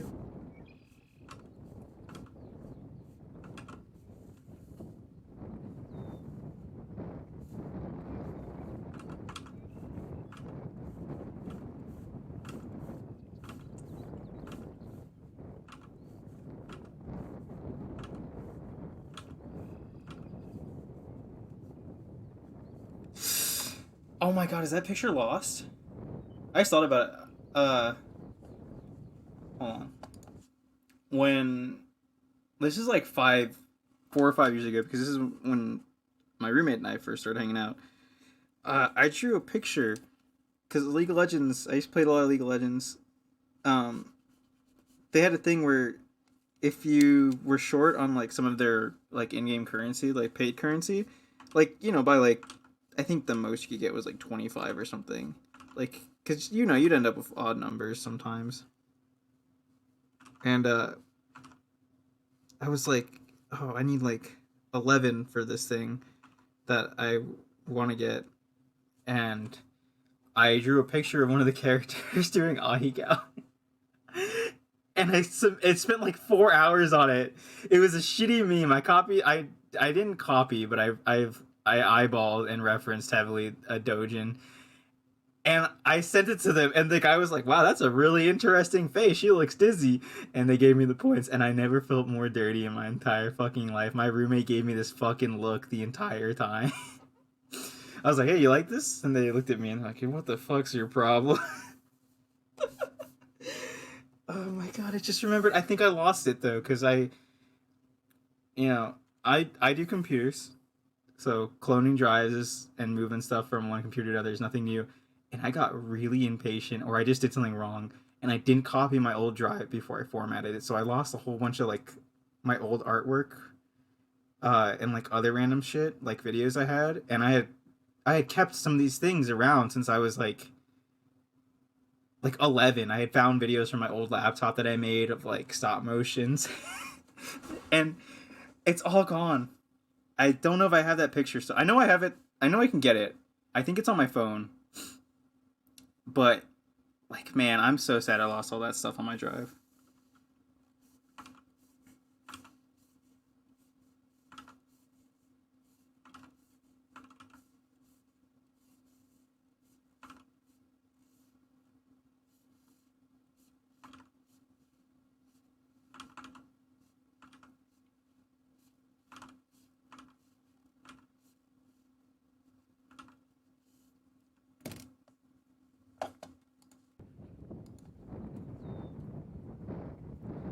I think he knew. He had to.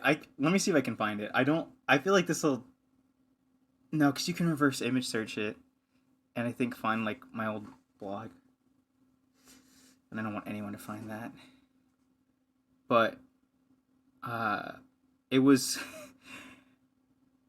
I can find it and crop it and post it. So I'll do that real quick, and I'll just.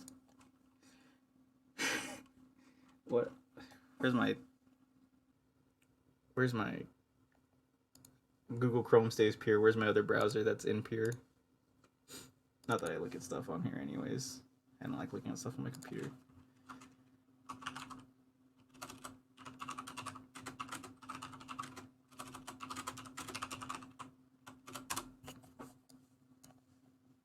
Well, let me make sure OBS isn't capturing it. It shouldn't.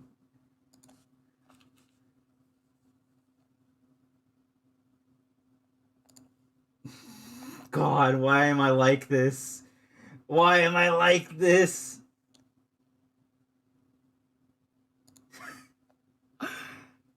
Oh God, why am I like this? Where's my snipping tool?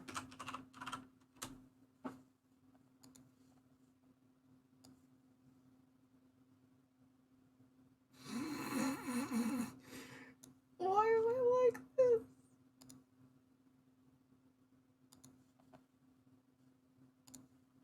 Okay. No,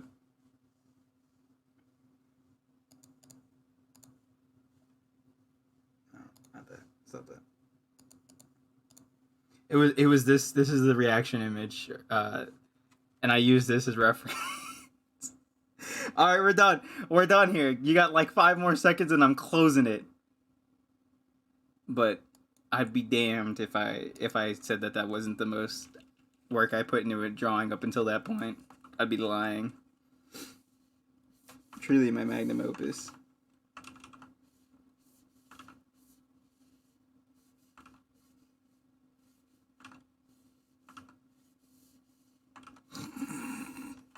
So yeah, I drew a League of Legends character with that, and then there's a League of Legends character that uses tentacles, and I was like, oh, what happens when this character gets hit with the tentacles? And I drew like a shitty tentacle in the background. And like I copy pasted the image of the ability icon. And I was like, dude, I'm so fucking funny. And I look back and I want to die. Why? Why am I like this? Is that cringe or based? Is that a power move or is that cringe? I'm gonna go with power move. Just because I don't want to cry myself to sleep tonight.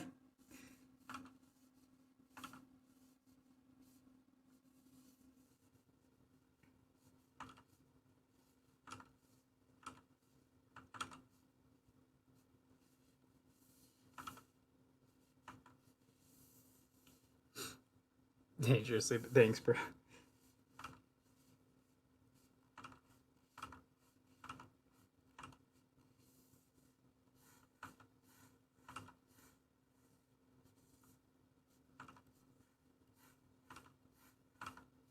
What?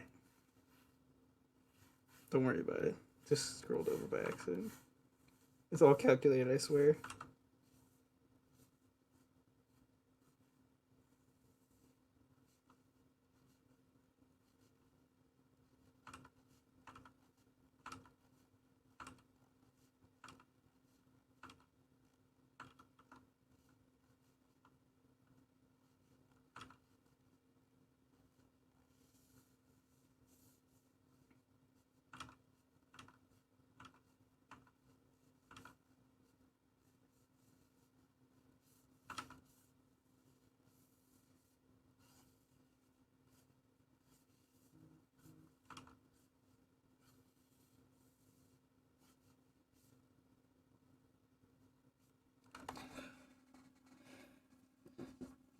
You talk about your loss of old hard drive stuff has got me looking through my really old files. The earliest I still have is...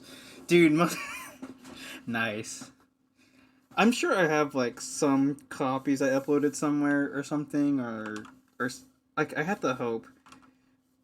Because I just remember, like, check... It was when I was cloning my drive. I had a 1 terabyte hard drive that I've had at that point. I think it had been 6 or 7 years I'd had it. And I was like, okay, I'm going to clone to an SSD, but the SSD is only 500 gigs, so I got to get rid of some stuff. And or maybe I did a fresh install. But like, I don't remember. I just remember something went wrong, or I got impatient, or my distro of Windows got fucked up because like I cloned it incorrectly. I don't remember. And so like, that's lost. I'm pretty sure. Is this lost?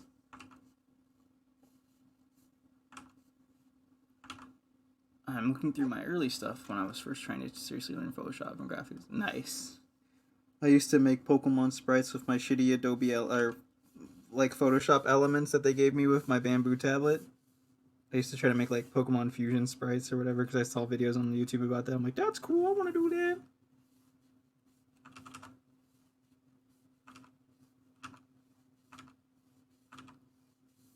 I mean, at least I still have like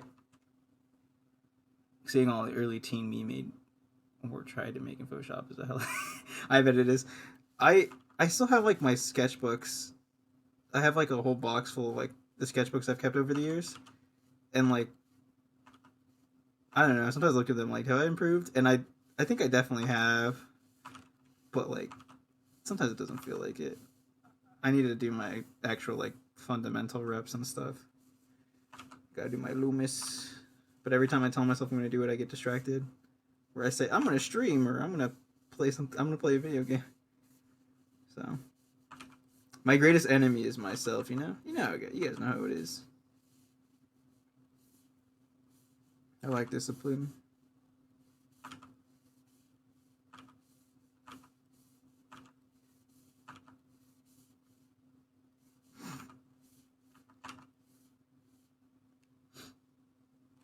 What?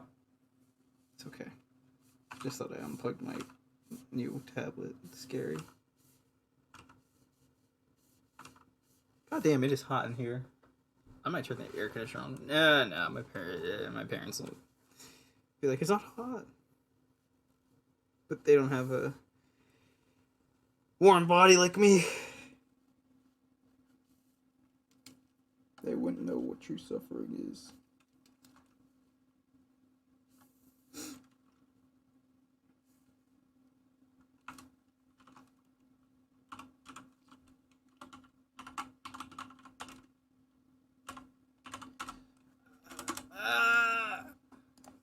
Maybe I'll get more water.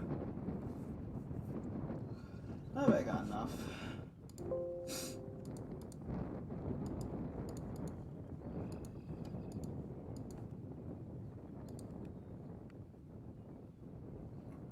Ugh.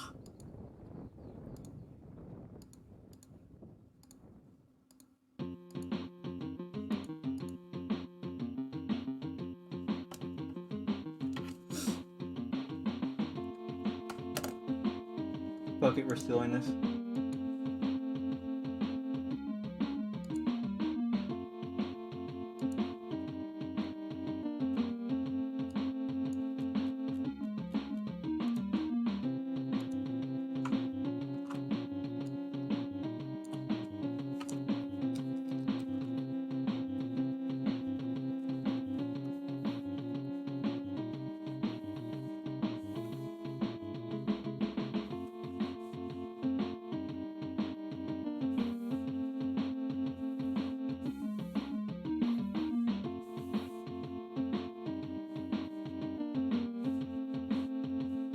Oh, we can close this now. And this too.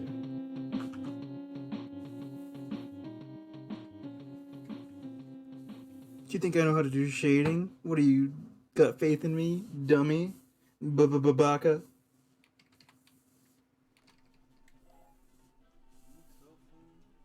Don't judge me, color picking's hard, I hate it. I'm so shit at color picking, actually.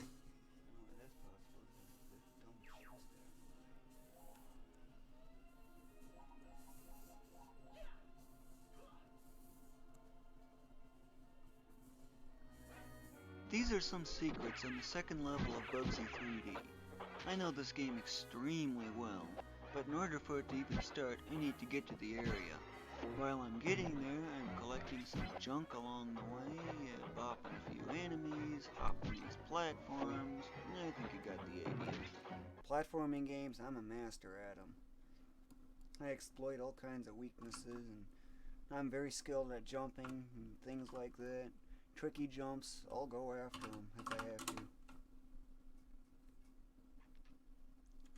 Why do you think platform games are your favorite? Actually, I have no idea why. I just like them. There's a gap somewhere. They've disappeared though, so I've kind of lost a lot of interest. No, I haven't said a reference there. And that's where Platform Masters comes in. Kind of revives my interest in them to some extent. Platform Masters is almost my masterpiece game. It's pretty much my dream game almost for as far as platformers go. Of course limited to 2D, and I would like to see a 3D version of this, but trouble is, I don't know any 3D programming stuff. And I need a modeler that's actually worthy enough. Not overpriced, like $5K, if you know what I mean. And it has to be pretty fast to work with. And yes, I have had thoughts of actually making my own modeling program and probably GPLing it, if you know what I mean. But beyond that, I wouldn't know. You sleep on the floor? Yep, you'll notice that there are 0 beds in here. Although this is not really a bed in a traditional sense, but I consider it my bed. Normally my blankets would be a lot closer to that heater over here. But during the winter, I have a very low resistance against ice element or cold, and a high resistance against fire element or heat. That I need the high defense against it. So, yeah, right now my room is 75, which is kind of on the low end of my comfort zone. Normally I can go clear up to 78 without problems. But once it starts getting a little above about 82, then I start getting uncomfortable. Below 75 and I start getting uncomfortable. Which, yeah, it is a little on the high end.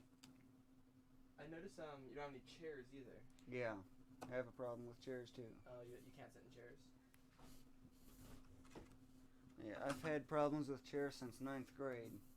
What happened in 9th grade? Actually, was it 9th? No, I was fine on 9th grade. It's 10th grade.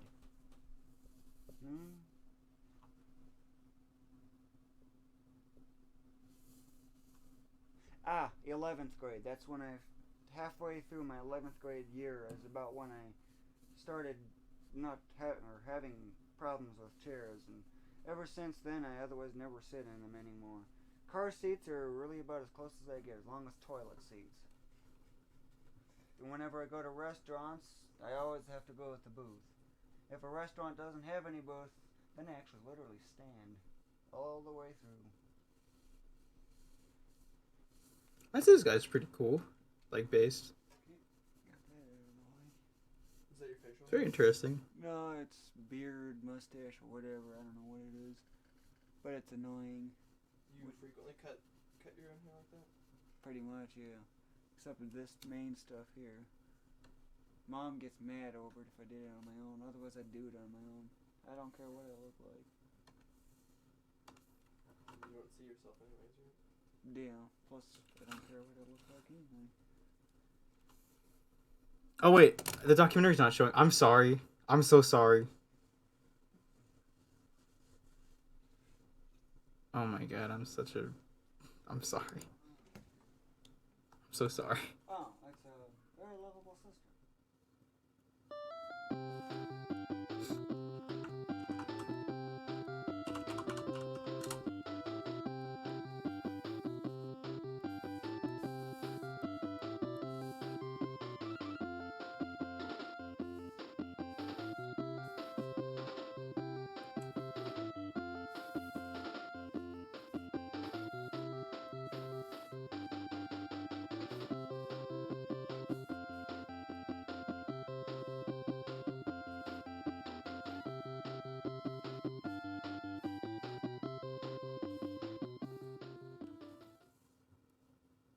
The process to casting a spell involves 4 steps.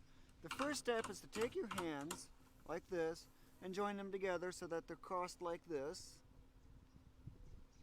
And you basically fold them like your fingers like this. That's the first step. I'm not charging yet. Step 2 is the charging, where I bring it up to my forehead like this. Normally at this point you'll see a green glow appearing around me. But now, whenever I'm done charging, I'd step back like this.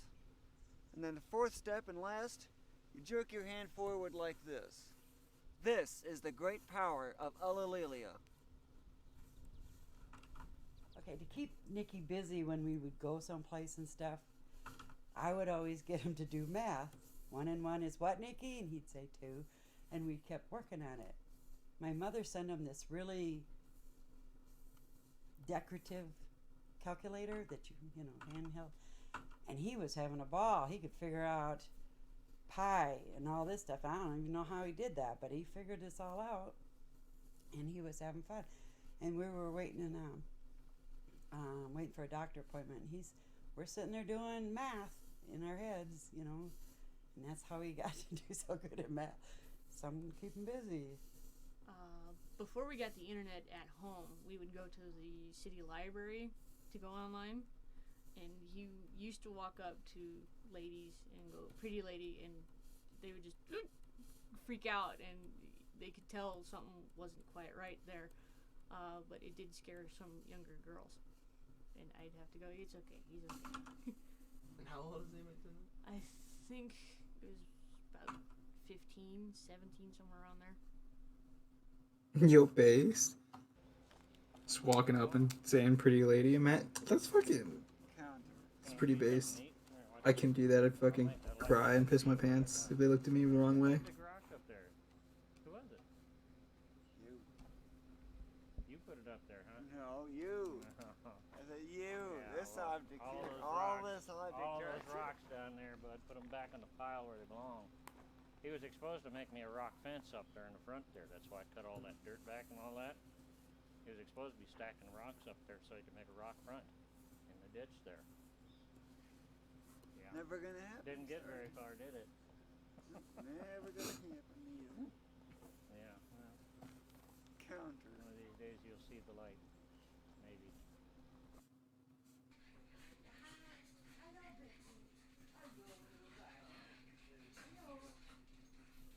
Okay, what's the problem? No, you're being bad. Nia says you like these things. Okay? But, so what about the light? I guess we were... Okay, go. No barking, go.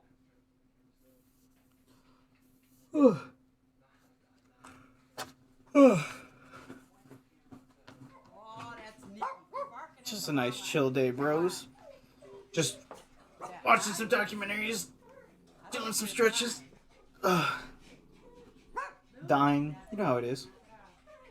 All right. You got to see that's enough. Boy, do you want to take some dogs home with you? You can take that squeaker. That one's loud. Oh, Cujo. Come here. This one's a loud, high-pitched one. Come here. You're loud. See, look. See, that's all they're doing. Ow! Luna. See that? It's just babies. You see that? Oh, you got problems. You can take this one. She's a squeaker. Loud. Oh, yeah. No, shush. Shush. Don't want it. No, that was Nikki, see? Alright. God, you guys are bad. Oh, my eye. It's looking at my eye. Ah! You can squeak I'm okay. all the way home.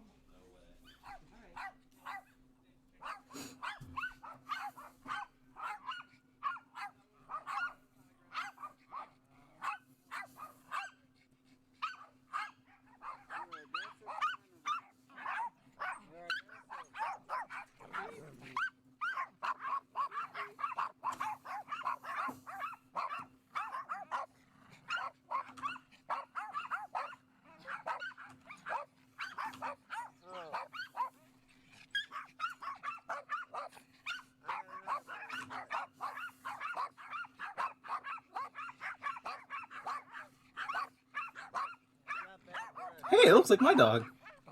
Kind of. But smaller. Thanks, buddy.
Yep, that's my next item. Once I get that tutor, if I get it before floor 10 that is, and then I just move it on to here and repeat the process. This plus this, I'll probably get that tutor about 7,700 or something. So Doubled when it's subdued, so it's 15,000 or so. So it doesn't seem the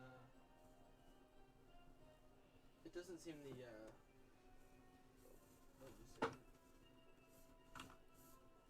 Like I said, I can probably get it in about another 30 minutes. It doesn't seem like the flood has really affected your day-to-day life at all. No, it hasn't. Only transportation. Whenever I do go to the grocery store is the only thing that's been affected. Because most of the other people we meet around here, they have all these crazy stories about the flood and how it's disrupted their whole lives, and you. Yeah, it's had virtually no effect on me. It's only transportation that's been affected, but only slightly. Do you think you're lucky in that regard? In a way, yeah. But then again, the river would have to rise like another 100+ feet to get here. And like that's gonna happen anytime soon. Yeah. So, can you think of any way other than transportation? Like, you don't know anybody that's been affected by the flood? I essentially don't know anybody or where they live and such, so I can't tell. It's hard for me to know.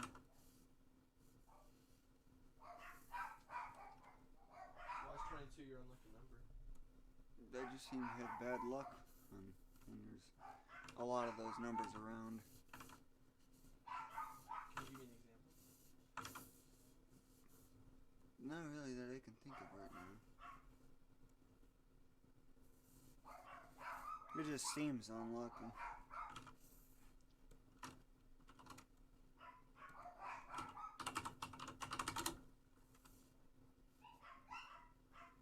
Do you not like the number 2 at all? It's borderline. I like powers of 2. After all, 64, you know. 65, 536. 2097, 152. That's the highest I memorized up to. That's step 21. So do you try to avoid 22? Hmm? You try to avoid the number 22?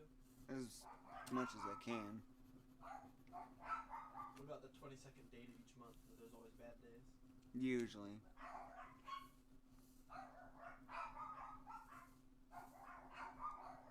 They're not all bad. Sometimes they do end up with decent days. And what do you know? Those vicious carnivorous things have gone berserk.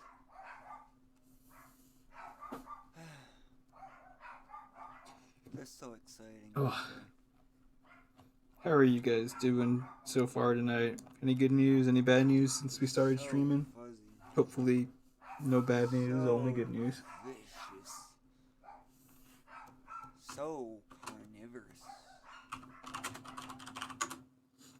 Not too long ago, I was involved with pretzels, and the time before that was chips, and probably there was more crackers or something. It just keeps constantly changing. And after some time, I'm eventually going to get bored of Cheez-It, and I'm going to go to something else. And whenever I get bored of that, I'm going to something else, and it just keeps on going. And as I'm no longer dealing with it, the motive goes back up again from passive neutralization, which is the reverse of active neutralization, and that causes the motive to otherwise return. So, and one does whichever activity has the highest motive. The law of, the theory of choice, that's what it's called. The usual sense of, oh god, I have to go to bed, to go to work, to come home, to go to bed. Bro, why? Why would you put that evil on me? I have to go to work tomorrow. I don't know what they did. I have to go early too. Something that rolls. Oh god. I'm sorry, bro. Nah, I don't feel like I know that feel too well. Every weekend I tell my friends, every Sunday I tell my friends, guys, I don't want to go to work on Monday. I don't want to go to work tomorrow. I think I'm going to call out. I don't want to go to work. I don't have any more sick days though. And my fucking friends are like, you say that every weekend. It's like, yeah, you're right, and I never end up doing it. Yeah, I'm just kind of worried about waking up. It's like an hour earlier than I normally have to wake up, but I think I can basically just sleep for the extra hour I'm there, because it's just recording some, like, conference thing. So basically it's on autopilot once I set it up. And I've done it before, a couple times. I've had to. That Nintendo? Yeah, Atari.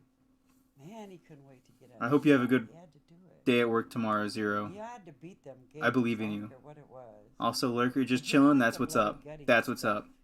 He likes the adventure, I don't know what I call it, adventure games. I don't know what he calls it. Arcade games. He likes Sonic and Hedgehog and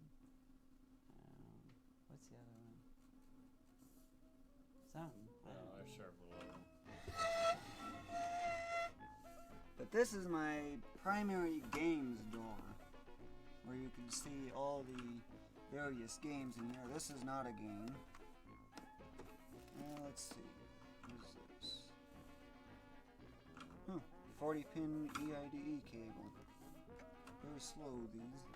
This is the game that holds the record of that one song with 132,500 plays. I got this off eBay, and probably just get rid of that. Sonic 2 is kind of a dull game. There really isn't much to it. The scrolling Talking shit on my boy speed Sonic is slow, 2. though. That's the only problem with it. 16 pixels per frame is just too slow. I get that with no effort. This game's got good music, and one of the songs on it has gone on for 46 days, I think? No, that was Final Fantasy. 27 days. It's a song called Winterland. Super Mario 3. Oh, how I remember this one so much. I've actually literally gotten a max score on the very first level in the game. I'm sorry, bro. This one I have about 1,500 hours on. I'm so Seriously, sorry. 1,500 I didn't mean to do this to you. I'm so sorry, dude. 3,600. That is a lot of play, and it's all because of two main things. Well, at least, you know, Ride hops, you're out there, speed like you would and you're never being believe. responsible. You can I just hope, go so I think. fast on this game. So It just Gambate. blows your mind away. Everything I believe in streaks you. by so fast, it's amazing.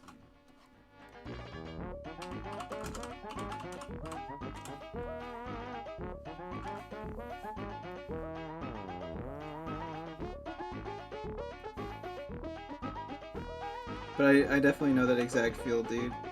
It's the worst fucking feeling. I hate it so much. We're gonna switch framing up too. Oh, I didn't do it. You go ahead. And I drink fast too, by the way.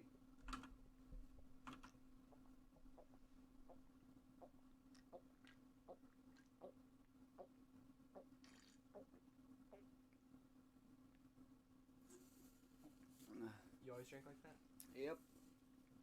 My fastest on record is about 9 seconds for a can this size. This guy's got a 9-second can time. What do you got? Aurelia, and this Huh? is my book, The Legend of the 10 Elemental Masters. So here's an example of the stats, and this here all explains what all the various stats mean and how to and what effects they have. It's in brief detail though, but I could certainly go in a lot more detail and add another 15-20 pages to it, but yeah, I don't think that's necessary. No, it was actually pretty surprising when I first released this book, and I was stunned to see that I had over 30 sales in just one day. The Wow. second day had something like 15, give or take, and ever since then it's pretty much been declining. And it's now kind of stabled off. It's basically graphic goes like this, and now it's pretty much just straight. So how many have you sold altogether? It's hovering around 600 as of July 2, 2011.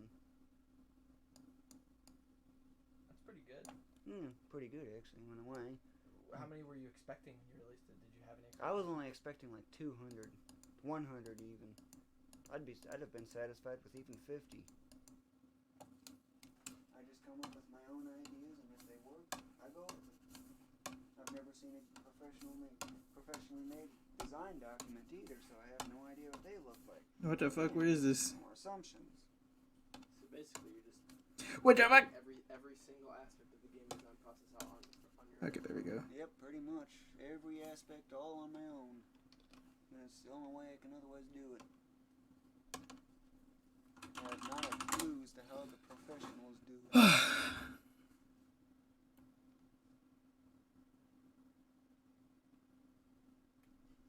Are you proud that you've been able to figure out this much so far? It's quite amazing that, well, I've actually heard on YouTube that even the professionals have a hard time doing collision detection. Yet, I've never been schooled on that kind of thing, and I've pretty much figured it out all on my own. Of course, there are a few tweaks and stuff here and there that I need to make to kind of improve on it, fix the bugs and other such things. But other than that, it's really good to go. It's pretty solid. Because all programming really is nothing more than manipulating variables. So if you can figure out how to manipulate variables and learn the basic syntax, You can program virtually anything. I'm so jealous of this guy. He don't know how to fucking program shit. Minute of your imagination. It's generated quite a bit of interest, though, so far. Yeah, it's generated a lot of interest, especially on YouTube. You have, like, what, over 10,000 people that have been following your videos, right? Actually, I don't remember. It's been so long since I last checked it. Is Shady still here? Compatibility modem system actually originated in 1997. I don't watch. Did anyone watch Megbert? I don't watch a lot of. I'm trying to do my indie reps. I'm so bad at it. I think I saw a little bit of Megbert. Like, what is she? What does she sound like? Is she smug? Does she? I was gonna write. You want to confess? But, like, I don't... Is that in line with the character? Do people confess to her?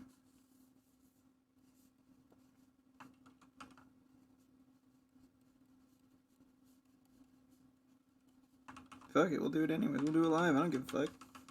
What's she gonna do? Kill me? I'd like to see her try.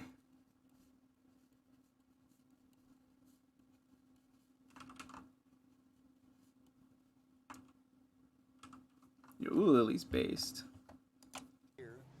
But ever since then, I've been using it ever since. But the current system started in 2006, and since it's so easy to use, less prone to errors and other things like that, simpler to understand, doesn't use a really complex formula like the system I used beforehand, the half-step system, and that basically is how it all came to be. Everything I see has got some numerical value of some sort. From color to sizes, the shape of objects, all that's got, I describe it with numbers. And Board Squeaky pull up the VOD of her and Simi's Drunk Monkey stream. She did Drunk Monkey stream? Sounds based. Here, we'll get this out of the way.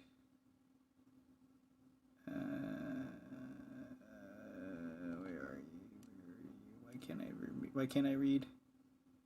How can she slap? How can she slap me? How can she slap? Alright, there's our Megbert memes. Ah!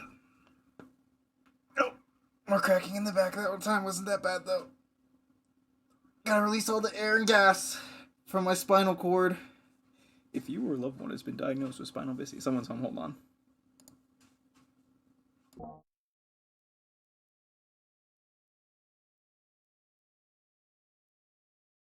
At art if I don't use numbers, but if I use numbers, one look at Platform Masters and you can see just how skilled I am with art, all thanks to just numbers. So you have no romantic interests? Nope, I have zero interest in that kind of stuff. Why is that? In a lot of things, there's so many negatives on top of one another on top of another. Like what? There's 4-digit negative for just getting married in a sense. It's so far into negative territory that it almost rivals robbing banks. I do kind of consider myself lonely, actually, although not much. Would you like to have friends? I have no one around. Transportation being severely limited, for example, I have no way to get anywhere. And whatever things I have an interest in, no one else does. So it just throws everything off. It's like my chances are down the drain. It's just another human walking on a giant ball, floating out in the middle of nowhere.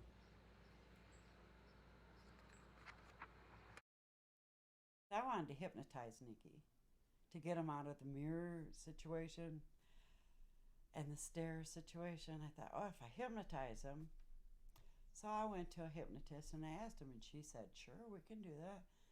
The patient has to be willing to do it. And at that time... Wait, was this the message? Wait, I clicked on it. I'm so dumb. Why did I do that? Don't look at that. Don't look at my YouTube. This file's getting deleted instantly. Is that my watch later list? Jesus. My fucking reps, dude. Damn it.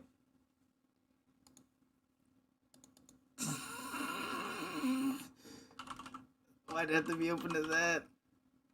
Why'd it have to be open to that? I'm back.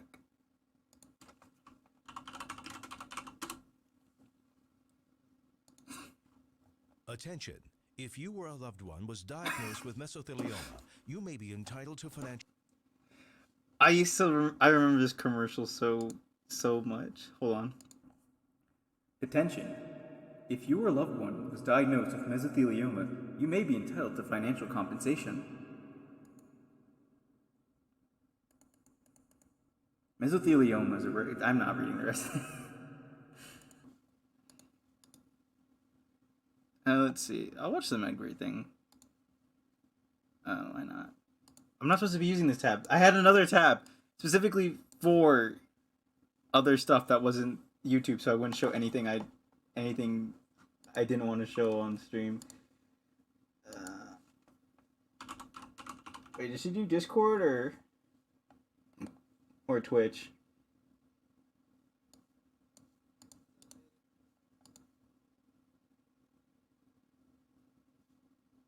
But I have her thing open. I have her Twitter open because looking at her art.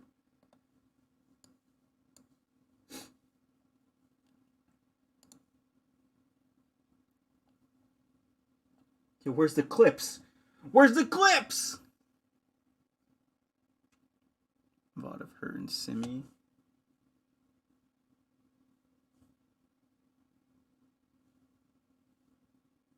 I don't even... Oh, it doesn't look like it's still up anymore. Unless she has it on, like, YouTube.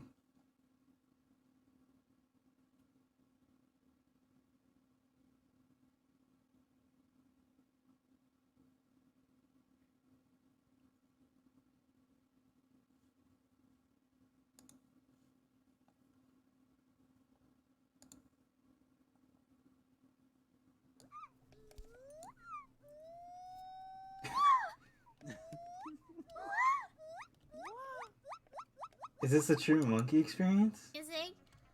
I think this is from. Is this from Tekken? This music? What is this from? I don't even know. Some baller music. This is a low tier god's music he uses. Low tier.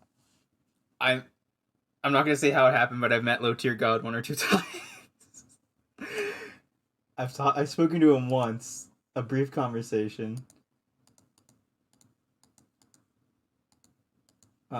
In person too. It wasn't like what's it called? Just like over the, I don't know, like Discord or anything. It was in person. That was weird. That was a weird time.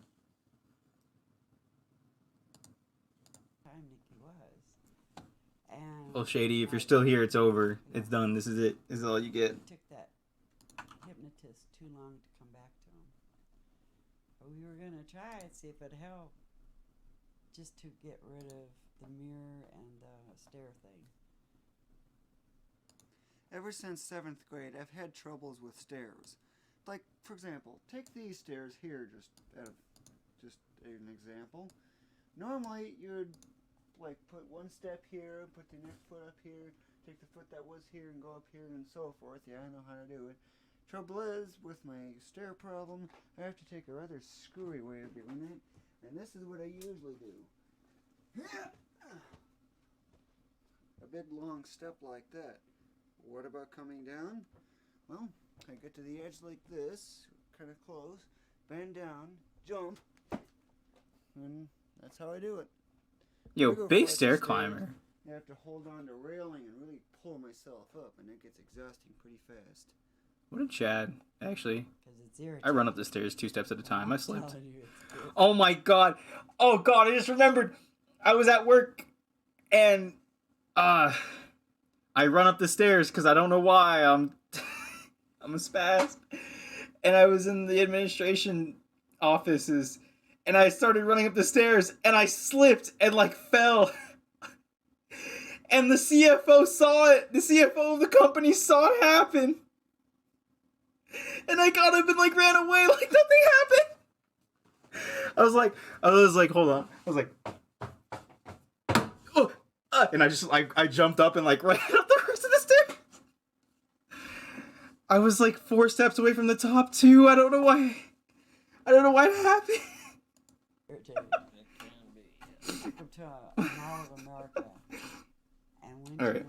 Megbert meme done. What time is it? 6:18? I mean 9:18. My promotion gone in an instant. People don't understand when they see him get down on his hands and knees and crawl under something to avoid a mirror. I just, you get to the point, you just ignore him. How long have you not been able to look in the mirrors? That's going on 23 years now, I think. Huge number in that case. 700 million seconds. So what happens? I gotta show this to my friends. When you just catch a small glimpse of your reflection, what happens? That I don't know. It's never happened? I quickly get out of the way as far as I'm aware. Oh, okay. I take immediate evasive action. And then some immediate evasive. Let's say there was a fire right near that door. What am I to do but either bust this thing to get to the door, or I'm going to have to waste time, risking my life even, rotating this stupid thing. Yeah, that's why it's a problem. I need to get rid of this, or have an open space to that door. It's a safety hazard. We just let him do his thing. As long as he's happy, I'm happy. Nobody better mess with him. My fucking promotion, bro. It's gone. What my mind He's a nice guy, though. I think he asked. He never said anything about it, though. I think he was embarrassed. In my head, based off of various mechanics and actual games that I've played, and I wonder what it would be like to glide from one mountain peak to another. Well, that's what I do in my mind game. That's one thing I do. The graphics are almost kind of like Bubsy 3D in a way. I can't process graphics anywhere near as effective as even the NES games can. It just triggers randomly, almost without much control. I can, however, get it to go deliberate, but the experience isn't anywhere near as good. Or at least usually isn't. How long do you usually play your mind game? It's pretty random. My longest on record is I think 7 hours, 8 hours. This was something involving Hawaii and a mud bath or mud pool or something, and there was also the ocean. I was going to like a college or university. It was just some kind of weird setup I had.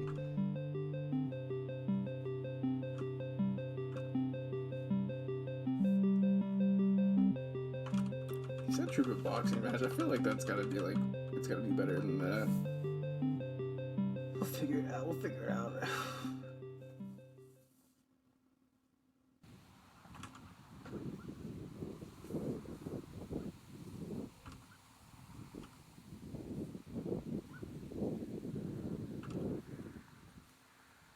Okay.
I think the only problem I have is Trooper legs.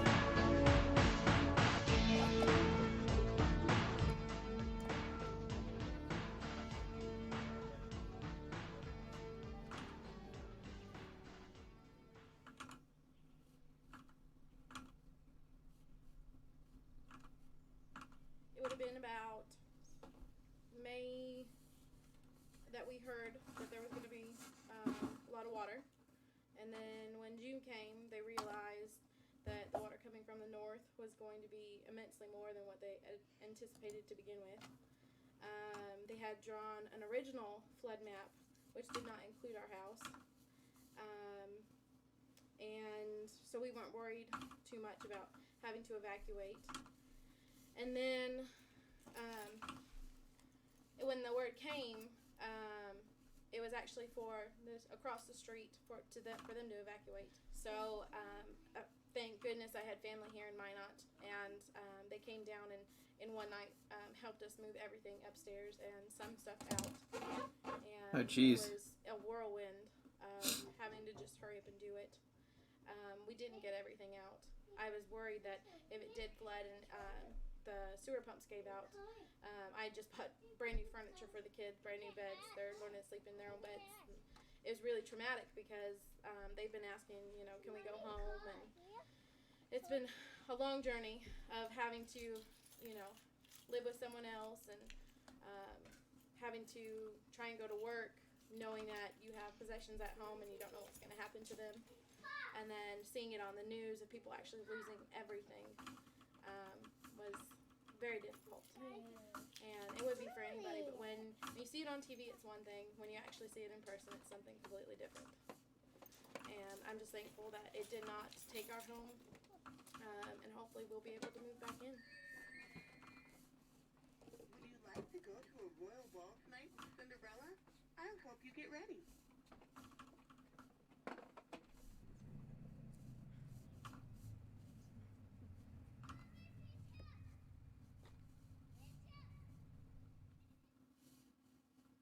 I moved back to Minot about 5.5 years ago to take care of our elderly mother, and who was basically homebound. Yes, our mother passed away on the 25th of February at the ripe old age of 97, and she actually died in this room.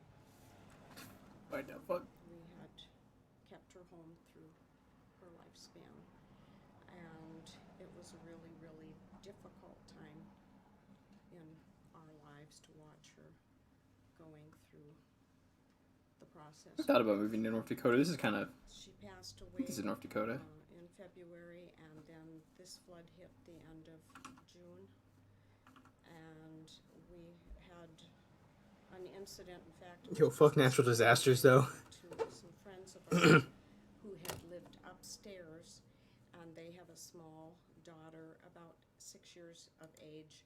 Oops. And on Sunday, her mother and her drove down University Avenue thinking they could go all the way through, and then they realized it was still diked.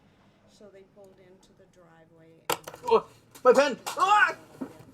And little Lydia said to her mother, Mom, I'm really sorry that Audrey passed away, but she said, I'm glad she didn't have to see this. She said it would make her very sad. And then she went on to say, when Audrey looks down from heaven, I hope she closes her eyes and doesn't have to see this mess. She would be very sad. Take a break. No, I got plenty to do, okay? I just took a break for 4 months. I wish we could do that. You are doing that. I know it looks like that, but I've been in broadcasting since age 14. I started out as a radio disc jockey at a local AM station in my hometown of Bowman, North Dakota. Came up to Minot for college and for broadcasting school, along with playing baseball. But I picked up on radio and television shortly after that, and I've been in the business professionally for about 13 years now. I've been here at KX for 11. Out of our staff, which is a very small television station, we had 5 people who were all directly involved with our newscasts that all lost our homes, myself very much included. It was, I can tell you, it was a Monday morning, and I was trying to get the kids ready. I've got a little 12-year-old and a 5-year-old. The 5-year-old goes to daycare, and it was at 10 o'clock in the morning, and I took a phone call that from one of the people that I know in town who works inside the Emergency Operations Center, and the news was going to break at noon during the press conference about the fact that we were going to flood. But they were trying to get all of their resources together. But I took a phone call about 2 hours prior to that. Said, you need to get everything out now. So I called my wife from work, and she came home, and for 2 hours, as fast as I could, sprinting up and down stairs, out into the vehicles. I called my parents. I called as many friends as I could to start hauling trailers, knowing that once the word got out, it was going to be absolutely just controlled chaos.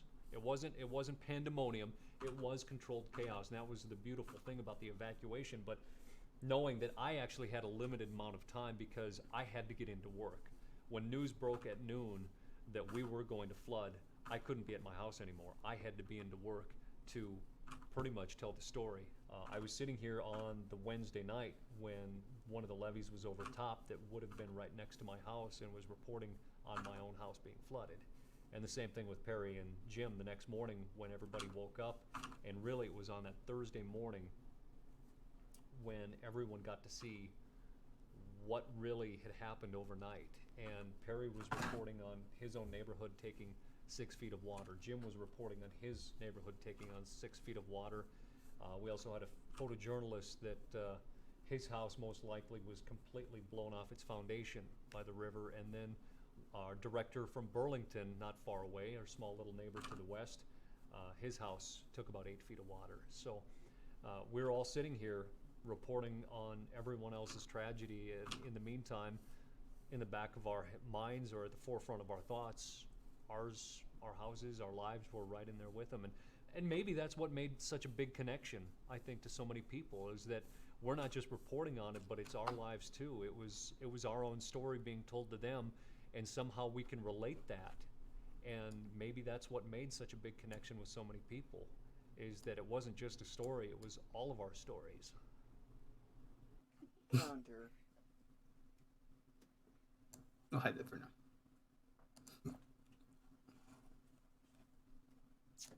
Ew.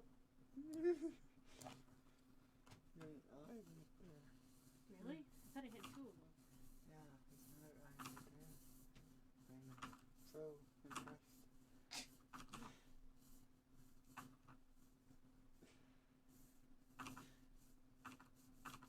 What? You're weird. You need love. Nope.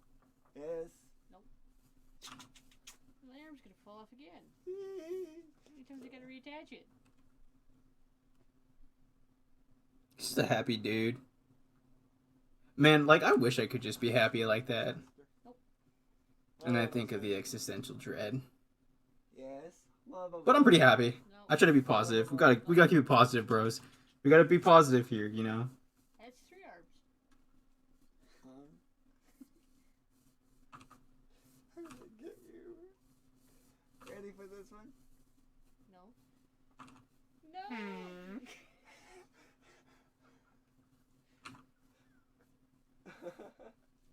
You're sick and twisted, you know that?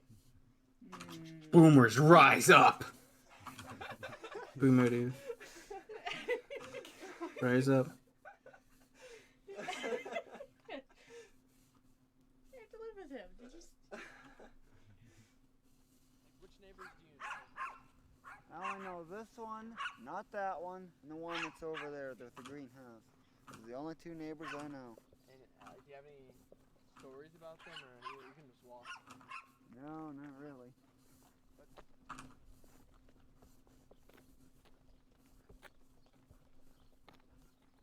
These ones here, I don't know who they are. Although the mailbox is over, but beyond that, I have not a clue. I don't even know.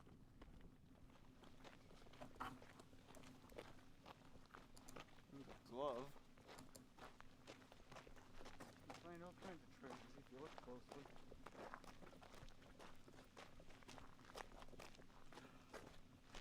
Oh, Another good neighbor. time to be alive, bros. Good time. Boy, this is really getting monotonous. I don't think that's my house. Nope, that's not. Is it though? Just thought about it. You know what? No, we're just gonna go with it. It's pretty good. It's nice. We'll just pretend like it's nice. It's gotta be this way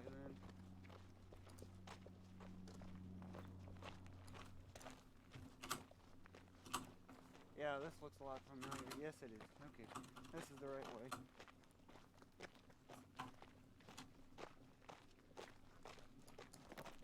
Yeah, I get lost even in my own neighborhood because I barely even know it. All I know is Nick helps his dad every now and then, and from what I understood before, he kind of sleeps during the day and is up at night. So now it's kind of a change for him. I know he likes computers. Supposedly he's pretty sharp. He told me about his new game that he was working on, and it finally come together, and he put her on the internet, and I guess he's doing pretty well. Many years ago. I remember one year he was in high school, 9th grade, and they wanted him to do something. I can't remember what it was. And they called me up and said, come and get your son. The rule is, if Nicky doesn't behave, call me, I'll come and get him. They called me and says, you gotta come and get him. I go get him. He's laying on the floor in his room, not a classroom, but a room. Timeout room. No, not a timeout. I don't know. It's where the special needs kids meet, okay? And he's laying on the floor. He's so tired he can't keep his eyes open. He wanted to go to sleep. And the teacher wanted him to go to class. I said, well, if he's too tired to stay awake to go to class, let him sleep. No, he can't sleep in school. What's the matter with you? I took him home. He went to sleep. He was fine. Yeah, even in grade school, he was. And you guys play Call of Duty Warzone? I'm trying to get into that. I'm fucking awful at it though. He'd get bullheaded and didn't want to do. I also play solos though, so. They'd have trouble with him. They had to call the police in, etc., etc. Oh yeah. So. I told him to He got call me. pushed the wrong way somehow or another. I don't know exactly. I don't remember what all happened, but he ended up hitting a teacher, because he didn't like it. So, and of course that's Teacher that's a shouldn't have touched no-no. him. So they had to bring the police in. He liked this one teacher named Bill. He called him Bill Nye, but that's not his name. But Bill Nye, the science guy, okay? And they would talk about everything. That guy was fascinating. I'm glad you believe that. Do you really believe that? Because if you really believe that, I'm glad. He learned how to adapt to things because of him. He was just cool. Up this ramp is where my 4th and 5th grade rooms were. Of course, this looks a whole lot different because there used to be temporary walls and such up here, but otherwise gone. I just want to play like some sort of battle royale game, so I tried that one since it's free, and also like I want to play some shooter, but I'm like super bad. It's just mostly my aim and stuff. And right over here was my 5th grade class. I did play H1Z1 a lot when it was new. But now that they've actually got walls here and things are significantly different, way different. There were some stairs somewhere off to the left or something that you climbed up to get out to the playground, which is out there. And I remember playing a lot of kickball and the such out there. Sometimes with 2 classes joining together of kickball. Yeah, that was really good times then. That part anyway.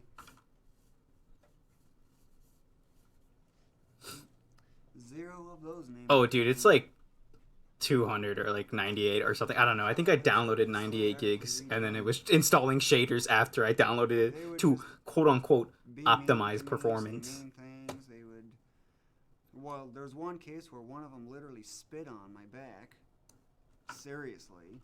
They often whistle for no reason, really getting me irritated. You know, it's an easy way to trigger a fight with me is whistling, so they better be careful with that. I don't know how good the newer Call of Duties are. The last one I played was like Black Ops 3. That was like the last new one I actually played like multiplayer wise. I did have fun playing with my friends, but I think like after the first weekend of it being out, I just stopped playing.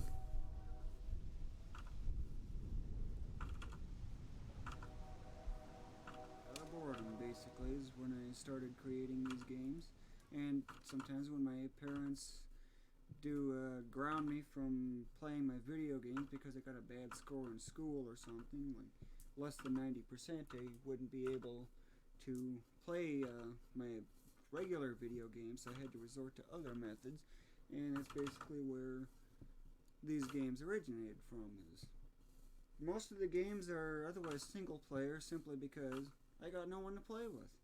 The games I like, my sister doesn't. The game my sister likes, she doesn't. I don't like. So there's a big conflict. Parents, they're always watching TV and things like that, so they're not an option. So I don't know what else I can otherwise do. Pizza is pretty much about the only thing I really ever eat. There are some exceptions, such as a hamburger helper without hamburger and just extra flavor and milk. But just for the most part, it's pizza. And almost entirely pizza. One look at this and you'll know what I mean. I've probably got like 2 weeks worth right here, but this is just for starters.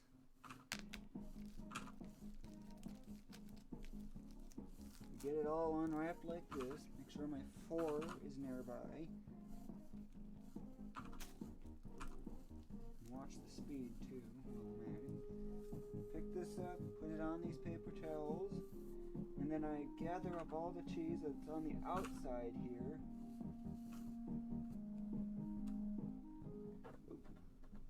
Sometimes this does happen, but it doesn't matter too much.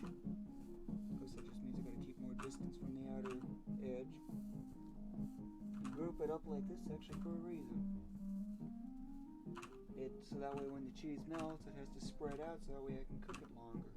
Because otherwise if it goes over the edge, then it's going to end up on the paper towel and it's otherwise wasted. If you know what I mean.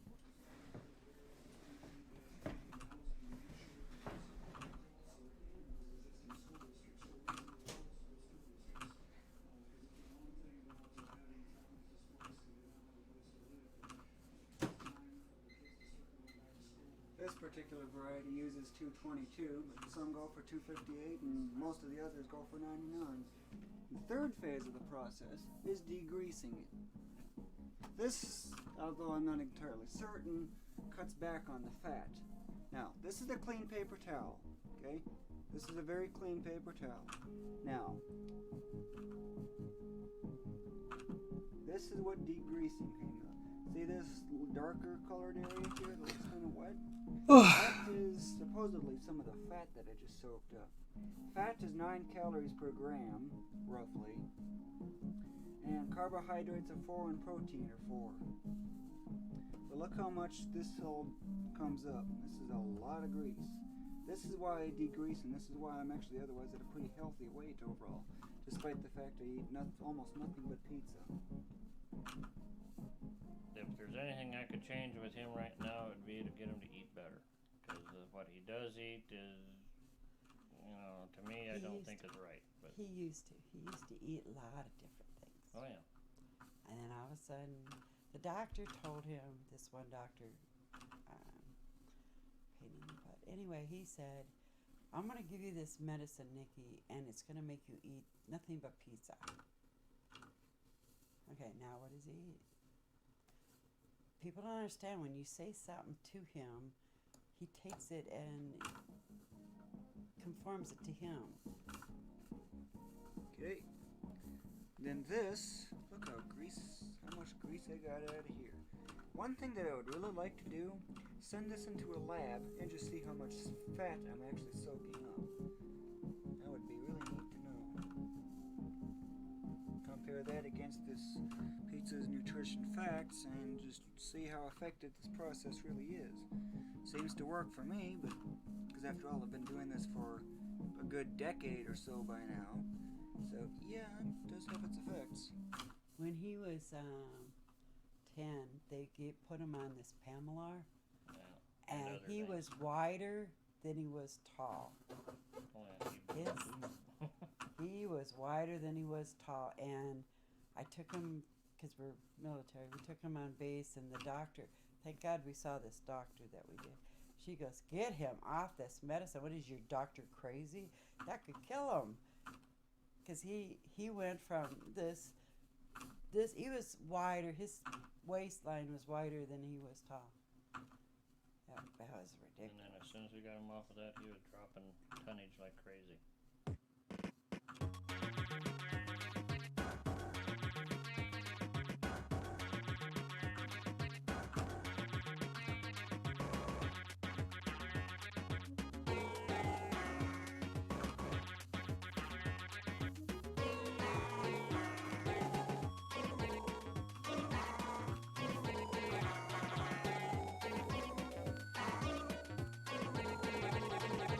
Looks really off to me, but we're invested. We're in this.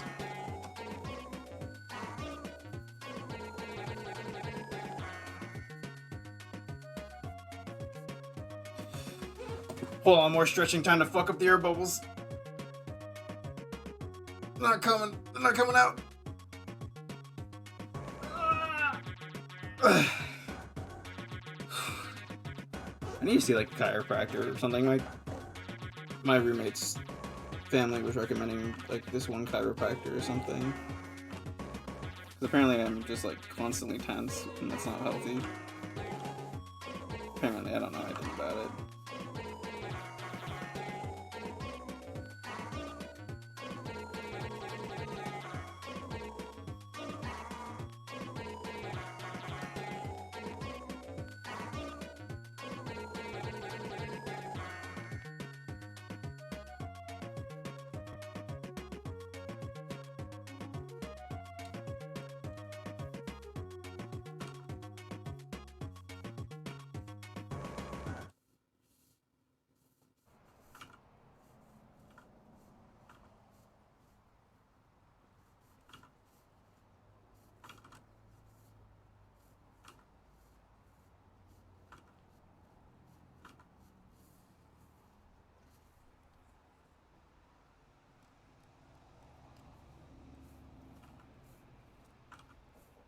I don't think he...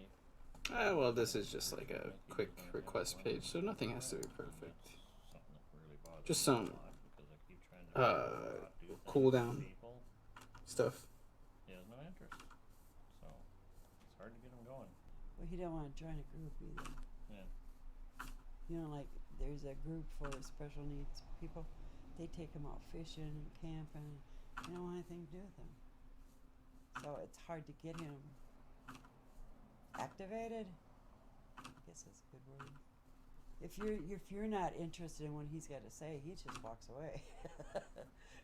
And if you don't like the way he looks, he don't care. He just walks away. He doesn't bother him.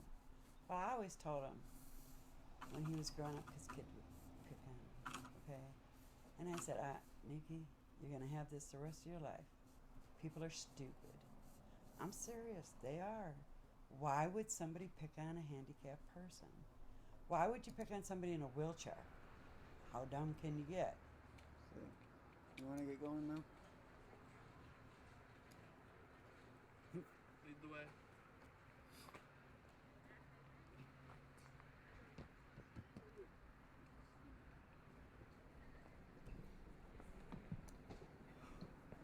Oh, it's been a nice chill night, bros, I'll be honest. It's been very chill, very relaxing, very nice. I thank you deeply.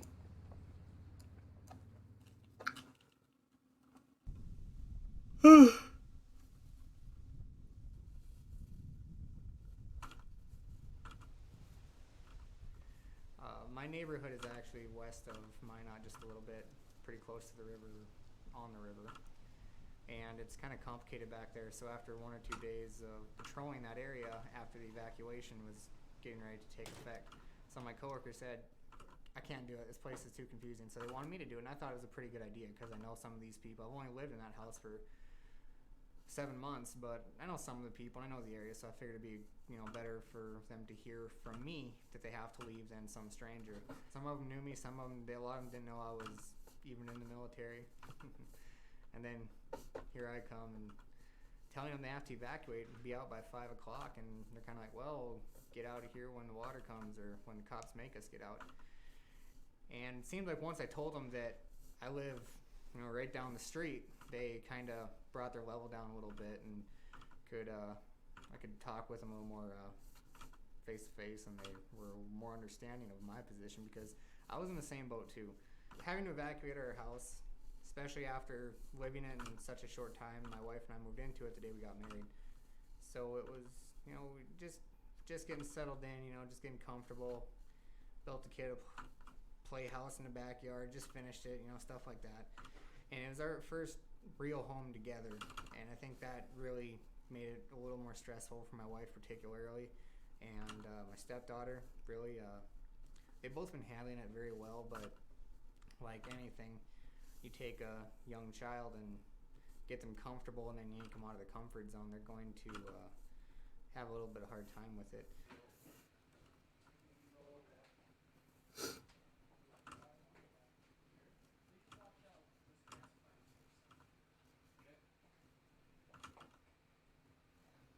My husband and I moved to Minot, North Dakota about 2.5 years ago. Our house received about 6 feet of water. On the first floor, our basement is completely flooded. When we first heard the news that we had to evacuate, it was kind of scary. It was kind of sad.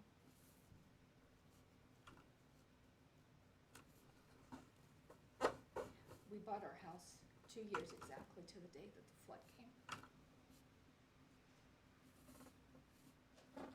And we'd worked pretty hard to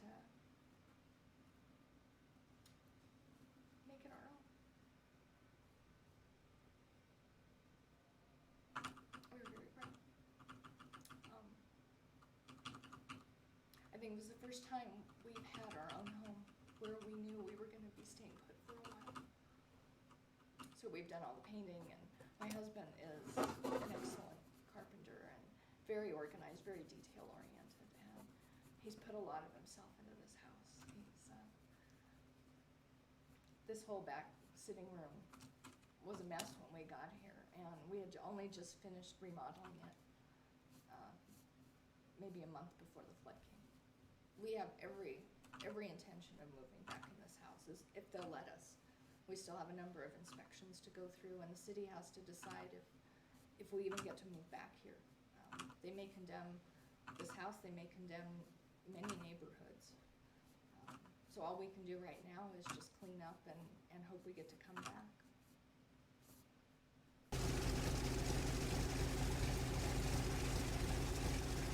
I was backing out of my driveway and I saw the water coming over the dam. Right there, the dike behind my house, and I thought, uh-oh. I got to the corner and the siren blew. That's how close I got it. So one of the hardest things I had to do was stand there and throw the switch on the power. As I said, for 40 years I've been in this place, and I've done everything I can to keep it in the on position. And now I gotta turn it off. That made me feel pretty bad. I live on a street where there's a lot of multiples, and what we saw was people helping each other. Once they'd empty a house, the people that had emptied that house would go to the next house and offer their help. I myself had 5 or 6 close friends with pickup trucks helping me for 4 days, and as soon as we got my stuff mainly out, they went next door and helped the neighbors. We helped everybody in the entire fourplex move out. People as far as we didn't even know who they were. That's the way we think. Oh, one of the most tragic things I lost so far is my cat. Oh, fuck. But he jumped out of my motorhome, and when I was moving things, and I haven't seen him since. I put out Oh my god, that sucks. else, but I hope he's in good hands. Oh, no! The echo!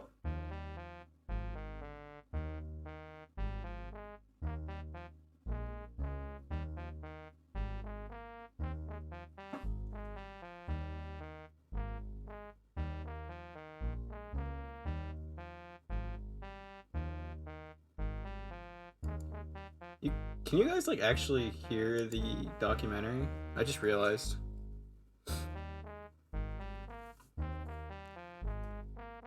Wait, of course you can. It's one I think it was Rando. You talked about the coding thing. I think. Oh, cool. Price 33. 1 cent less than $1. Smoke gets in your eyes. That is so funny. Yeah, I know. I'm already after those. Hey, mister. Just so you know, there's a package opened in here. Oh, okay. I will take care of that. 6 piece. I wonder where the cheapest stuff is. What a nice guy. Notifying him that the package is open, very based. Boiling pot. No thanks. I like some of the weird names they give these. Cuckoo. It's kind of like a rooster in a way. Only 2 lines open. Gotta wait in line.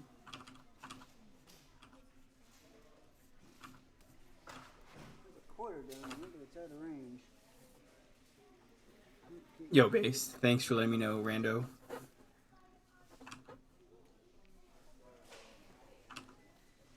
Bet I've got tweezers or something to grab it. Might be a Canadian, but I'm not sure.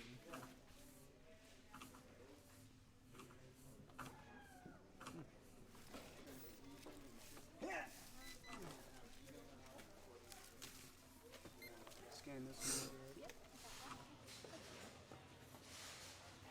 Here's something you rarely see. All right. Thank you.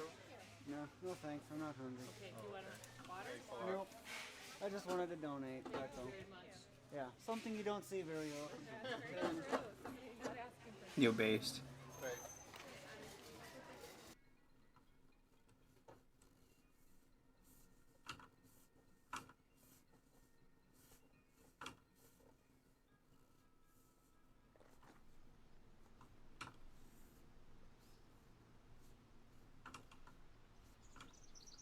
Now, I would highly recommend you get a You guys ever, they're explosive.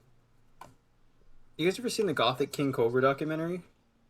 Are you guys even ever heard of him? This is a rare sight seeing 2 fuses on a single firework. Yeah, I've got 3 stents in the heart, so little stainless steel tubes keeps them open. So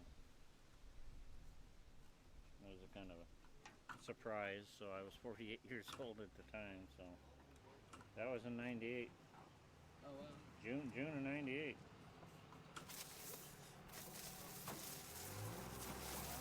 I got up that morning. Yeah, it's like this guy, Gothic King Cobra, and he's got like, he's still making videos, but he's got like crazy content. I think next time we do the draw stream, we'll watch that one. It's like, it's weird. It makes me feel like I want to hang out with my friends. It's just like, actually, I don't know if I can play that one. That one's kind of like bad. But yeah, it's like, I don't want to call him, like, he's kind of it's weird. It's just really weird. That's the best way to describe it, honestly. I forget, like, what most of his content is usually, but he's like I don't even know what he like did. He just like made YouTube videos, and like I guess someone found him and they made a small documentary about him. But maybe we'll figure it out. It's just like weird to see it.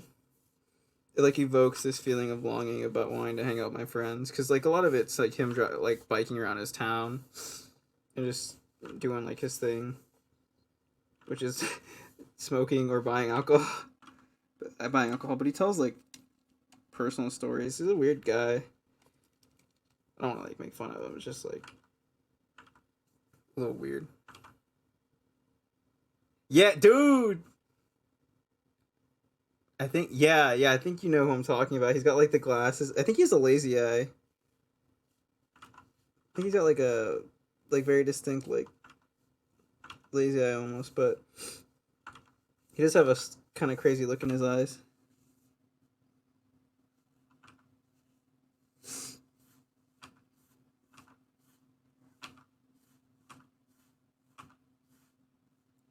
I think you know who I'm talking about. Seems like maybe you do.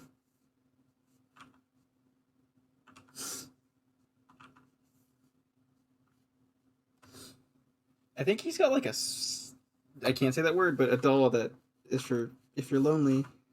That was one thing that he had.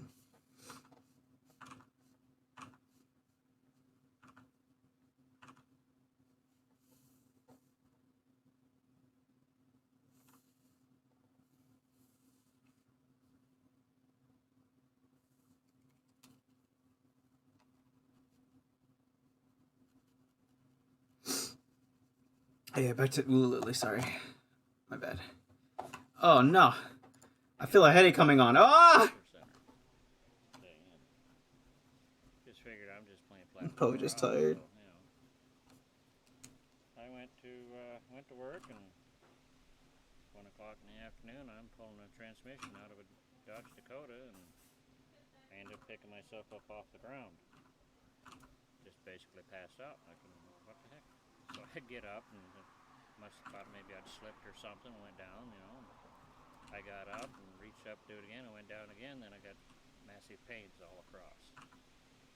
And I said, I know what this is, so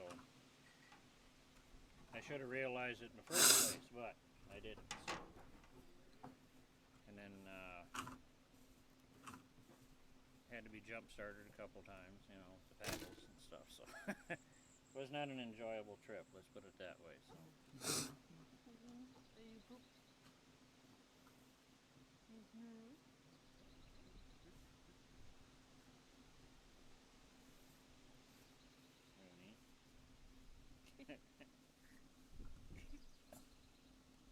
I'd be nice maybe if you'd share.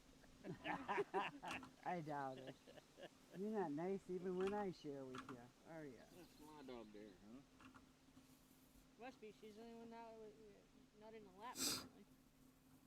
You just think you should have everything. Yeah, you're wrong. You think I could do too damn. Needs a bath again. She's been doing something. Out chasing squirrels and barking at birds. Funniest dog in the country.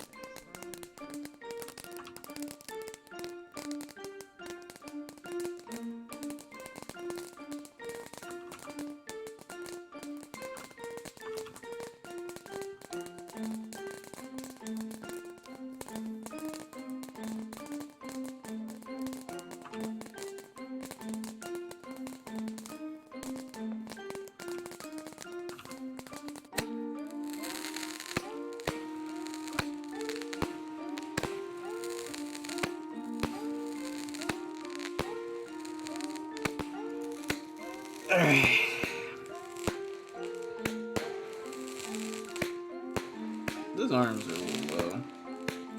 They feel a little low. I feel like it should be higher. Oh, my drawing! My draw reps, bros. What am I doing?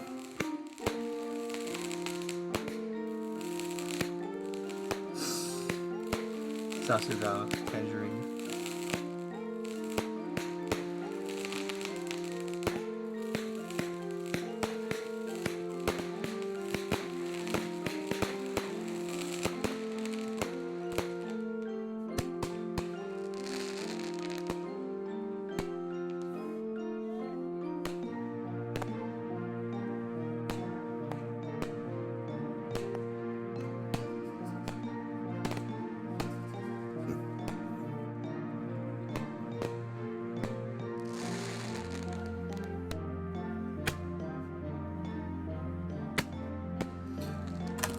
Well, alright guys.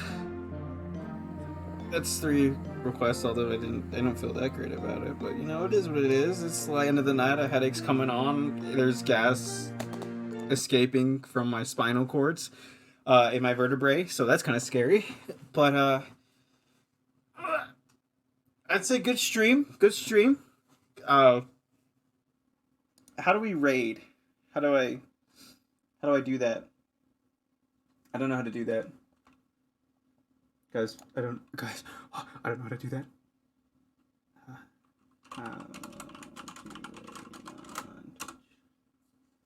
How to use raids. Also, thanks for sticking around. I know we didn't talk that much today because new tablet, but I'll figure something out. I think I'm gonna try this monitor arm. That way I can actually see. I can see chat. I can see what's going on, and I don't have to like lean over not the laptop, the tablet.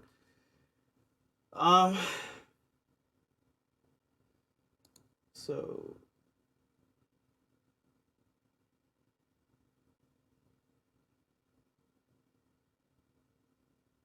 start rate type.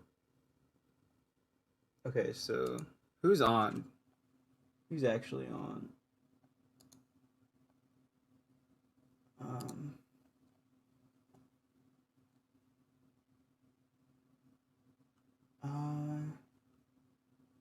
I don't know like any of these people actually.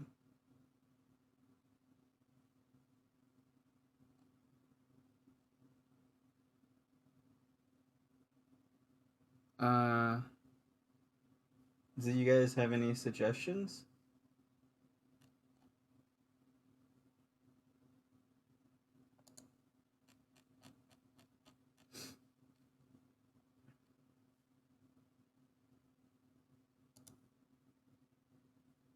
I don't think anyone I know, like, even barely is on right now.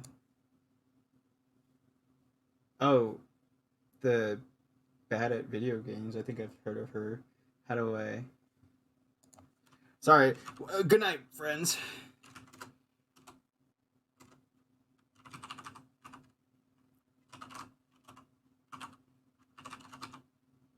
Is that how you do it? Oh shit! All right. I'll see you guys around. Thanks for hanging out, and tomorrow Sekiro and chatting. Let's go, boys. Good night.